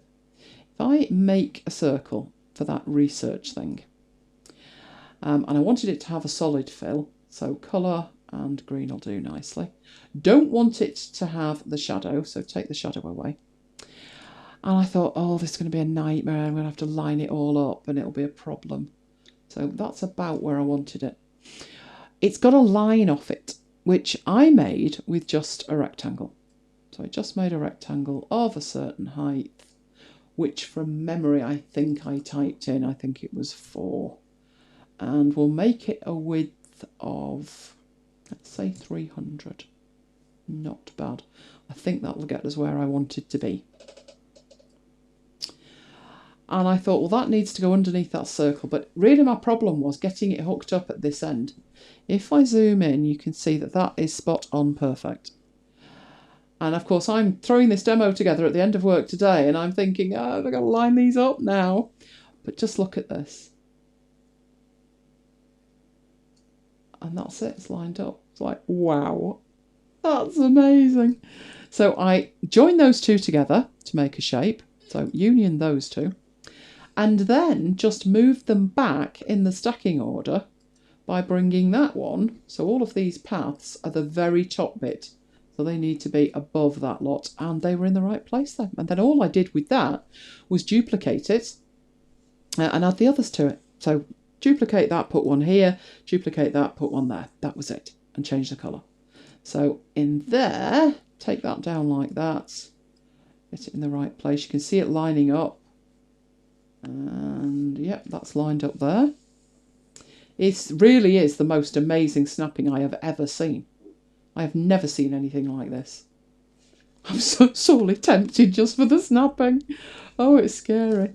Right, let's go back in there. They have definitely nailed the snapping, that's for sure. So I had that, and I thought, right, I'll export it. What can it do in the way of export? Well, that was where I came to a halt, and I thought, if you think about how Sketch works, Sketch has the concept of artboards and pages and stuff, and you can be very precise with what you export. And Affinity Designer, whole export persona going on. I live in the thing. I wouldn't use anything else, purely irrespective of how good the snapping is, although I might be tempted to tell Affinity. But the export persona just seals the deal. So I thought in here, well, what do I do with it now? Especially if you've got two pieces of artwork like this on one page. So I thought, well, I'll go in and I'll make a selection before I go any further. And I right-clicked it, and there was export selection. So I thought, that's not bad. So I went to the export selection, and if you've used any Affinity product, this should look familiar. In fact, it doesn't look a million miles away from Keynote. So you've got an SVG export, an EPS, PDF, TIFF, PNG, JPEG. So I thought, well, I do like my PDF exports. If I export things as PDF, we discussed this in one of the very first episodes of After Hours. If I export in PDF, it's vector. So it's scalable when I take it into Keynote. I also live in Keynote, so PDF's my friend. So I chose anything that needed to be rendered out in pixels as 400. And I did an export. I'll stick it in the owl family, because that's a terrible idea, isn't it? Oh, let me go into owls. Did I have anything else? There you go. I'll put a new one in for Amadine. All right, I'll put it in here, infographic PDF. So that's that exported. Right, I will go and find that and I will open it. Now, I was expecting something decent-ish. Let's have a look what I got. Bearing in mind I have actually selected everything. Everything. That was what I got, and I thought, you kidding me? Whoa, what's the matter with that? The text was okay. What wasn't okay was the fact half of it was missing. And the research and the build and the innovate were on the top. And the pink was in front of this, and it shouldn't have been. And this is, oh my word, what on earth? And what's happening is it's a PDF export can't render that correctly. So I thought, fabulous. And why is my text missing? Why is the top one there and not the rest? My best guess is it is there, but it's hiding behind half of these shapes. So it's done an export, but not the best export I've ever seen. So what I did was this. I went in again and did an export selection. And this time I went for SVG. And I did the 400. And I exported that. So let's export it as an SVG. Now, why was I doing it as an SVG? Was it to use it? Well, one option would have been to use it. So let me show you. If I do a quick view on that. That does look better. It looks a whole lot better. We've got the shapes correct. It doesn't look as pixelated. All the text is there. So I had high hopes for that. So let's open that up with Affinity Designer. So if I wanted to work cross-platform with these, cross-application with these things, I'd need to be finding a thing that could work, a format that would work for both of them. And I thought SVG was it. Until I got in there and thought, that's not bad. That's not bad. And then I thought, just a minute. Where's my drop shadow? There was no drop shadow. So I went in and I added my drop shadow. So I can add a layer effect to it. Why are you opening up off screen? And I want an outer shadow. That's what I want. So turn that on. Let me get it where I can see it. So let's have an offset and a radius. And try and get something subtle-ish. How are we doing? That's not subtle. It's not subtle. I want something quite like that, with that kind of offset. But I'm going to change the opacity because I don't want it that intense at all. That looks good. So that's really what I want. Now, I did this taking it into Affinity Designer because I thought, okay, you've not done this precise demo in Affinity Designer. So how would that cope if I wanted to make a PDF from it? So I set it exactly the same. And I did an export of that. And it's going to want to put it on the desktop, and I'm not going to let it put it there, although I don't know where the owls thing is. So let's have a look. There we go. So in here, I'm going to put infographic AD, Affinity Designer, and save it. And because I've just installed the new version of Affinity Designer, it's asking for permission to save files anywhere, driving me insane. Right, so there's the PDF from Affinity Designer. Let's have a look at that. And that one is absolutely perfect. So I think they've got a little bit of a way to go with the export in Amadine. But the snapping is beyond compare. So I might have been critical with other things, but not the snapping. The snapping is amazing. So that was a quick tour of everything that Amadine can do. Well, not quite everything, but you get the idea. It can do lots of things. The benefit of it is, if you only have very limited requirements, it's only $19.99.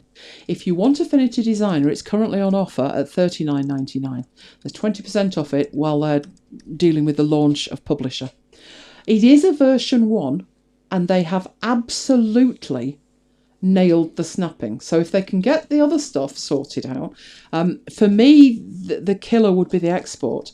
The only option with the export is you can export a sheet, the entire thing, or a selection, and you can't save it. But if you want basic artwork and you want to take it out in any kind of format and you're not worried about things like drop shadows, etc., it's a good one to go for. So yes, Charlie, if you've got... I mean, it's a good thing to learn on, I would say. Although, having said that, if you learnt on this and then went to Affinity Designer, you'd be crying about the snapping. It's not all there, isn't the snapping? I thought I was doing something wrong. So I'm glad to hear, Deborah, that you struggle as much as I do. I have tried any number of configurations and I cannot seem to get it any better. I thought if I took the tolerance down, and then I thought if I took the tolerance up, but it doesn't make a difference. I basically want to see the snapping all the time. Maybe they're thinking that would get in the way of design, but my stuff needs to be laid out. It's less artistic and more scientific, so I need it where I need it. But it's certainly not bad at all. Right, unboxing. I promised an unboxing. Do like our unboxings here, don't we? And I'm bringing the box across to the table. I've got 3 little things to unbox. So let's have a look at them all, shall we? As I say, this one was a bargain. I'll tell you the price before I actually show you what it is. And then you can be working out whether you think it's worthwhile or not. Right, the first thing I'll unbox cost me £69.35. It's a bargain, believe me. So let's come out of there. Let's get the webcam moving. That looks like Ollie's pig. Let's not talk about Ollie's pig. Ollie's pig was frightening. I've got a picture of Ollie's pig, which I may share with you. Right, you need to see that. Way! Unboxing. First box. Right, let's lose the keyboard. Yeah. That's the box. That's the second box. And that's the third item that I'm trying. But what we're interested in, this box I need... It's this box. Oh, look, dog fur. You can actually see Lola dog fur on that box. Just there. Right, so scissors. I need the scissors for this. I've shown immense restraint with this. Not opening it, but I'm going in now. I'm going in. I better not damage it. It's tech, needless to say. Right, let me in, let me in. This was it came on offer. It was on offer. I don't know what I went in looking for, but I'm a bit like that. I go in And what had happened was I was in the market for one of these anyway, but I hadn't actually got round to figuring out what I actually needed. But then it was on offer. I hope it's not just cardboard. No, there they are. There they are. Way! There they are. Look at that.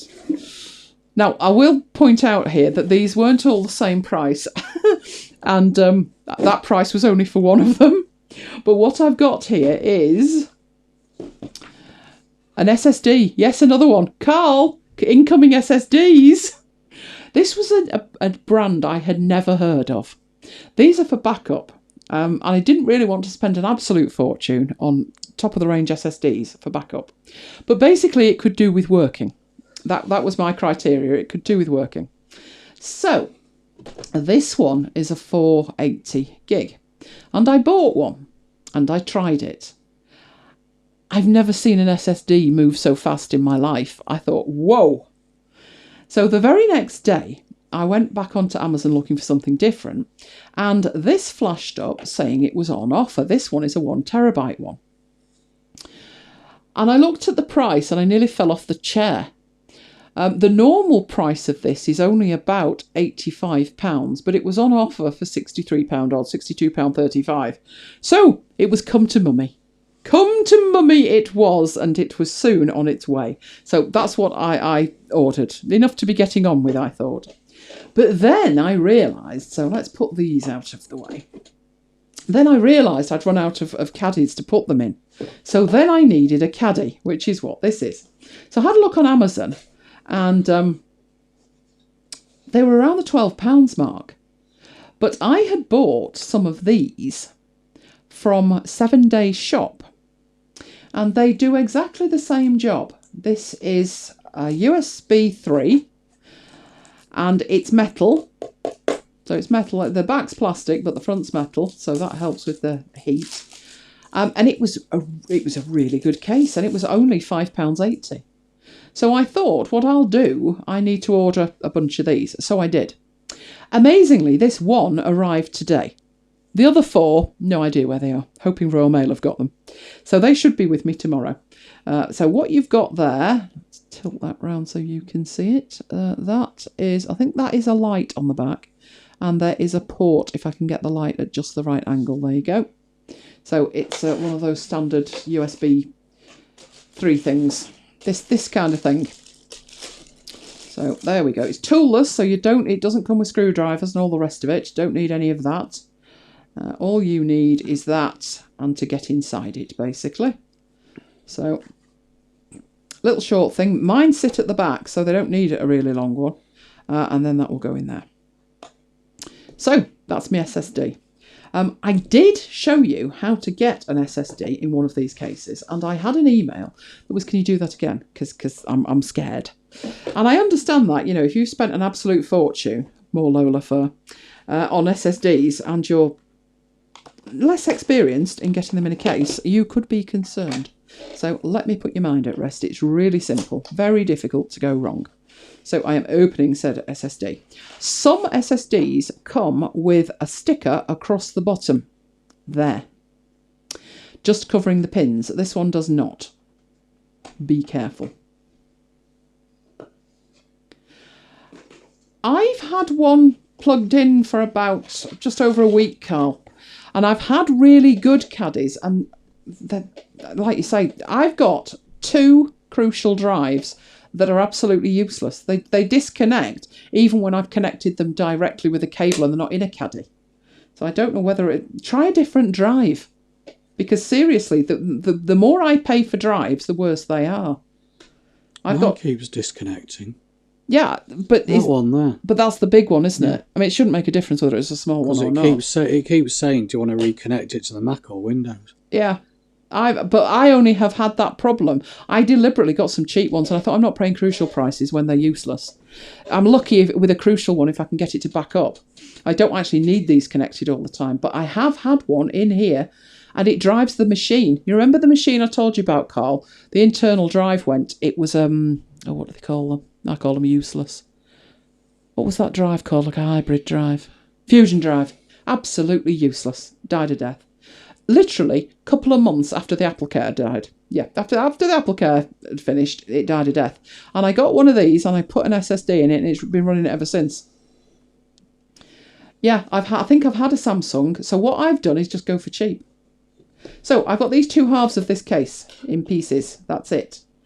All you need to think about is you generally put it in with the brand name up. But if you're unsure, if you look in there, you will see that there is a gap. And the gap is not in the middle. So it's very easy to line it up with that bit there because you can see there where it would match. So just put that on top of there. Now, in this one, it's slightly odd because there is a plastic bit at the back, which means I have to go in at a very odd angle to get that in. So the top bit of it, the bit near the connector, is at a very odd angle as I am trying to get that in. But that is right, honestly, it is. It's telling me it is. Let's try and get that in. That's tighter than I have ever seen. And this is the only one I've got, so if I can't get it in, I won't be able to finish that. Let's try again.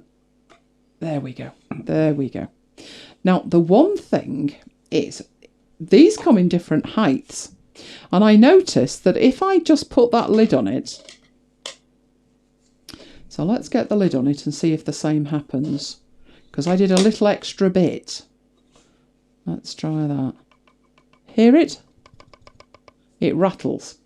Now, technically, that shouldn't be a problem because I'm not slinging it around. But in the box comes a little billy-doo. A little sticker thing. There. Pro tip. Right, that strip, it doesn't tell you where to put it. You put it in the lid somewhere and it holds that down. Well, I tend to put it towards the bottom. So I'd be looking to put that around this point here. Makes sense to me to put it long ways, and that way it's less likely to rattle. But then I thought you're going to struggle to get that on and off. So I thought, well, would it go that way? And it would. But this was born out of necessity. I ended up with more cradles than I had little sticky pads. So what I decided to do, because I thought, well, I need to get these drives installed and I've got no sticky pads left. And one side is not sticky. They are like foam and one side is not sticky. So I just cut it in half and then I had two, which is what I'll do again. That can go into my stock. It still worked absolutely fine. So I just took that off and I put it quite near the bottom. There is actually on here a little line, so I just lined it up with that there. That's not quite in the centre. Let's try and get it in the centre-ish. That's not bad. That'll do. You can just about see it. That's not bad. And then you just need to put that on. That can actually be the trickiest part. You can usually get it on one side and then it just won't sit properly on the other. But if you just push on it, it does.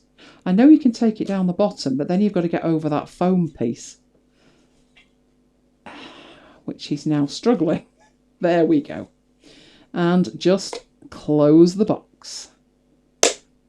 Nice hefty thing there. There we go. Excellent. And I see, I know that Kevin does like his pen drives. I'm pretty much giving up on pen drives. I'm just buying these things. When I think of the cost of a pen drive by the comparison to this, it's crazy. So it's that simple to get that installed. Now, the other thing that I had is something that I was trying because I've heard good things about it. I didn't quite believe it. And that arrived in this. I have no idea why they've shipped this in something this size. It's huge. Look at it. And what's inside is not huge. So let's get the scissors out again. And let's get the top off. I know you're supposed to be able to pull a cord, but that never works. Right, so hopefully it's in there. Excellent.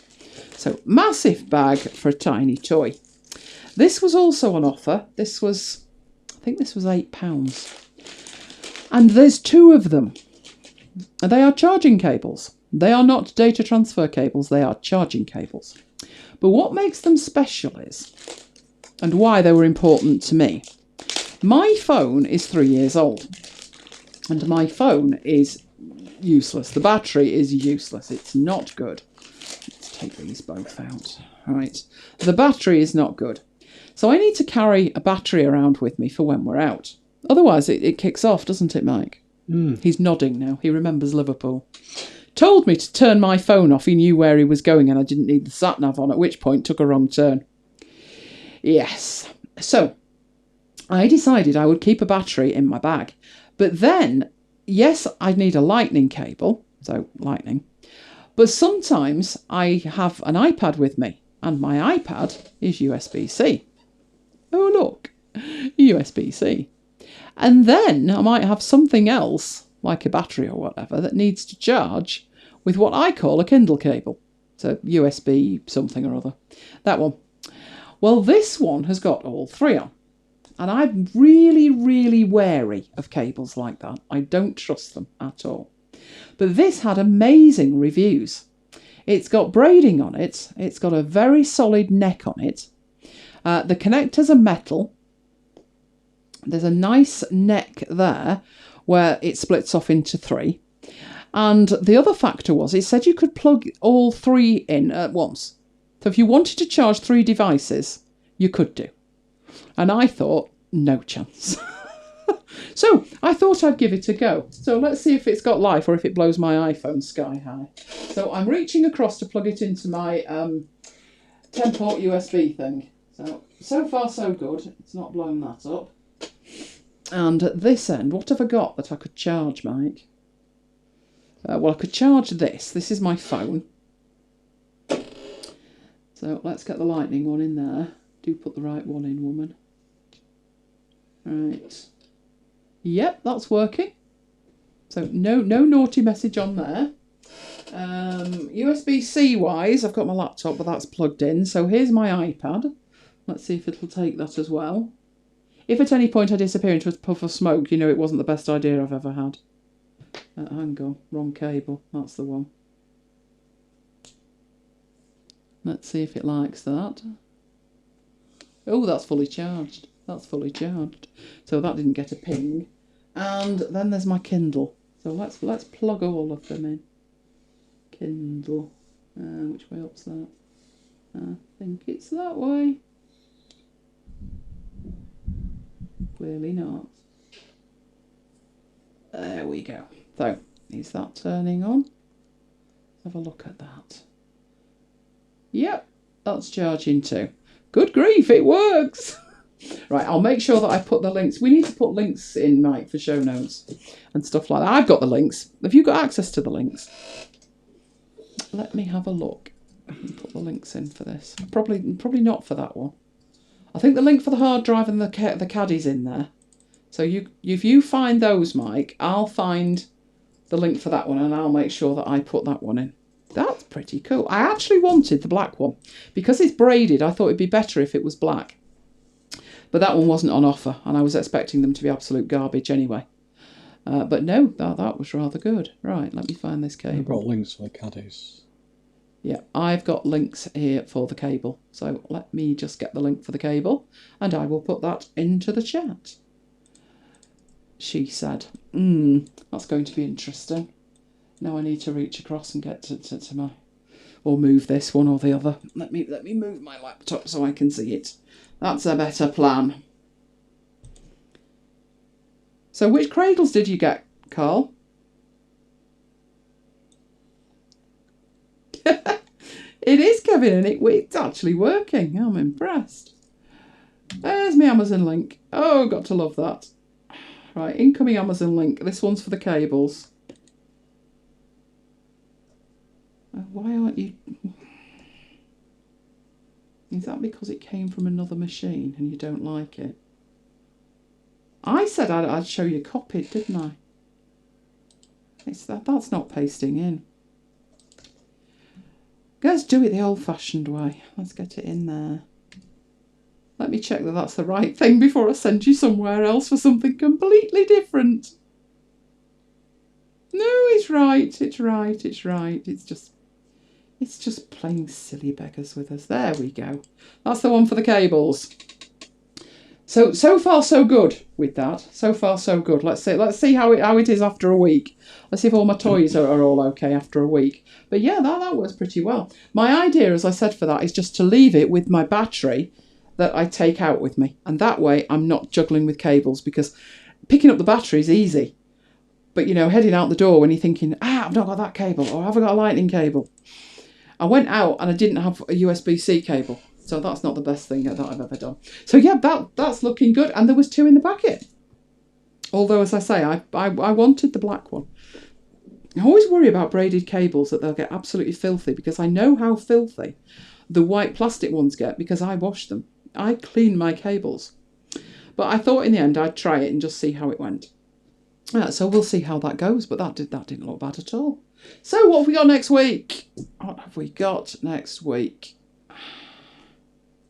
Oh yes, I just thought I'd show you. There you go.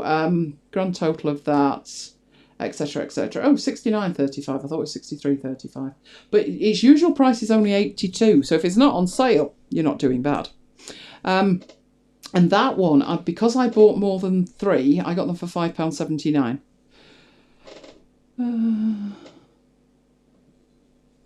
Unbranded from Amazon. Well, I just went for that one. If you've tried that one and not had good luck with it, I have tried that one and I've been okay with it. So, might be worth another look. Anyway, we will be back next week. We are back on Saturday. So not Friday, it's Saturday. I'm trying to remember what we're doing, but I've just remembered, and it involves cake. So you may be regaled with photos of cake, but we know that you love that. Oh, yes, we've got a cake affair, shall we say.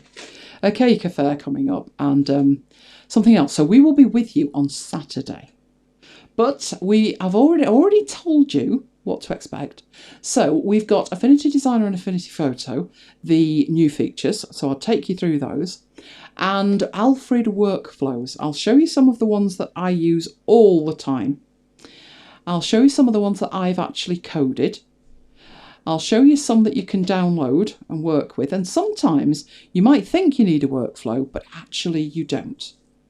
So I'll show you some things that Alfred can do as well. And if there's anything else that you fancy in the week, then let me know. Away! Oh no! Well, I hope you're going somewhere nice. Need to get out of this place because the weather's shocking, isn't it? I was reminiscing with Mike how fabulous February was. Because we went away, if you remember, and we did Road Warriors doing the dongle dance. And the weather was amazing. It was like August. And now we're in the middle of June and it's not stopped raining. So I hope you have a fabulous, fabulous, fabulous time. You do, Kevin. In fact, I saw something advertised, Kev. It wasn't much bigger than a pen drive. It was like that Caddy, but it was only about 25% of the size. And it was actually 128 gig SSD. It was really cool. Okay, you watch the replay. We'll remember to say hello to you, Deborah. Newcastle. Oh, I've never been to Newcastle, but we're going. We have booked a thing next year at some point. Can't remember when, but we booked a thing. So I'll be seeing Newcastle for the first time. We have also been invited to Aberdeen, but I looked up where it was on a map. Had a nosebleed. Long way, Aberdeen, isn't it? It is a long way. Yeah. I mean, Edinburgh's doable, but it was actually how many hours further on than Edinburgh it was. I didn't find Edinburgh tough, and I didn't find Glasgow tough. We got our dog, Maya, from Glasgow, and people were saying when we came back, like, where did you get him? Oh, Glasgow. You went to Glasgow for a dog? And I'm thinking, it's Glasgow. It's not Rio de Janeiro. It's Glasgow. You know, I mean, it took what? Maybe 2.5, 3 hours? Something like that. But it wasn't that bad. And Edinburgh wasn't bad.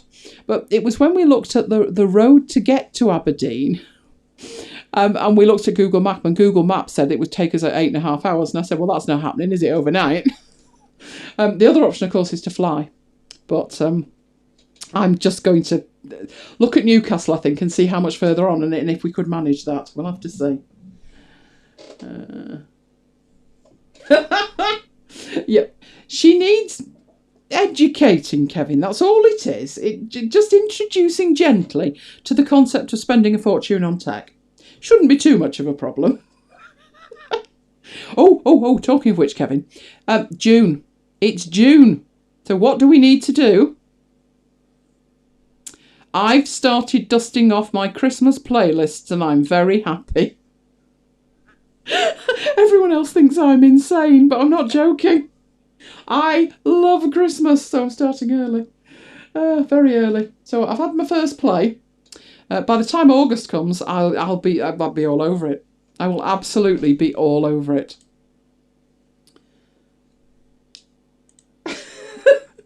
Now, you see, within Australia, you go a long way, don't you? Because you've had drone delivery for ages because of the distances involved. But here, people have a nosebleed if they have to go more than an hour. I don't understand it. I used to drive down to London and back to university because I was the insane one. I went to a private university and I actually had a job at the same time. My job was in Manchester and my university was in London. This was before the days of the M40 as well, so it was a tough drive. It was 220 miles, and on a good day, I could get there in about 3 hours. Don't calculate the speed on that one, but there's a really long stretch of the M6 that used to be like abandonware. So for 30 mile, you could do what speed you wanted. So I did. And I could do it in about 3 hours. But I used to drive to London and back 3 times a week. So yeah, I don't understand that, but never mind. Okay, good night, Johnny. See you next week. We're heading off anyway, aren't we? We're going to get something to eat. Get something to eat. So share with me what you're having. I'm going to be having, I haven't had any nuts for a few nights. Might have some nuts with some fresh fruit salad. Now, last night we went out to this really posh do. I've got a picture of Mike partaking of 2 desserts. That's because Mike ate my dessert as well, because it was full of chocolate and I don't eat that. But the lady next to me decided that she didn't fancy the dessert and she was going to have a fruit salad. Now, we've been to this venue before. I wasn't risking a fruit salad. I told them the last time, I said, can you do a fresh fruit salad? Oh, yes. I said, I don't want any orange juice or anything on it, just a fresh fruit salad. Emphasis, fruit. Yeah, we can do that. It turned up and it looked like fruit soup. So I said to Mike, I'm not risking, and don't bother asking for a fresh fruit salad. There's no point. So what we did was, Mike made me a fruit salad in a sandwich box and took it with us and asked them for an empty bowl to put it in. The lady next to me was like, what are you doing? Good grief, it's not a picnic, woman. Really snooty. And then her dessert arrived. That went really well. It was fruit soup. She actually had to pour off the liquid and it filled a wine glass, a rather large wine glass at that. And then she was left with the fruit, which was 2 pieces of mango and an apple. So, big mistake. Absolutely huge mistake. Do what I did and take it with you.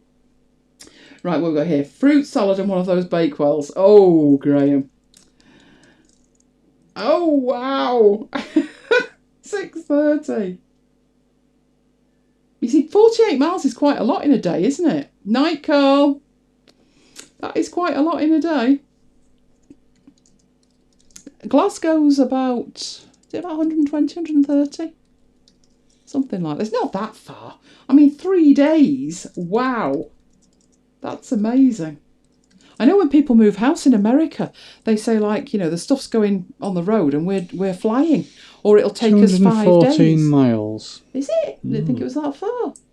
So 214 miles. So we're really in the middle of the country. We're 220 from London and 214 from Glasgow. There's a dog. Lola wants to go out and then come and say hello to everybody. Anyway, while Mike's off, I will say goodnight to everybody. So we're off to have some fresh fruit salad and some nuts. That's what we're having. And it's good night from me. It would be good night from Mike if he was here. So good night from Mike. And we'll both see you next time. Thank you very much for being with us. And keep your eye out because there might be something live on MacBites FM. There will be over the weekend. Good night, guys.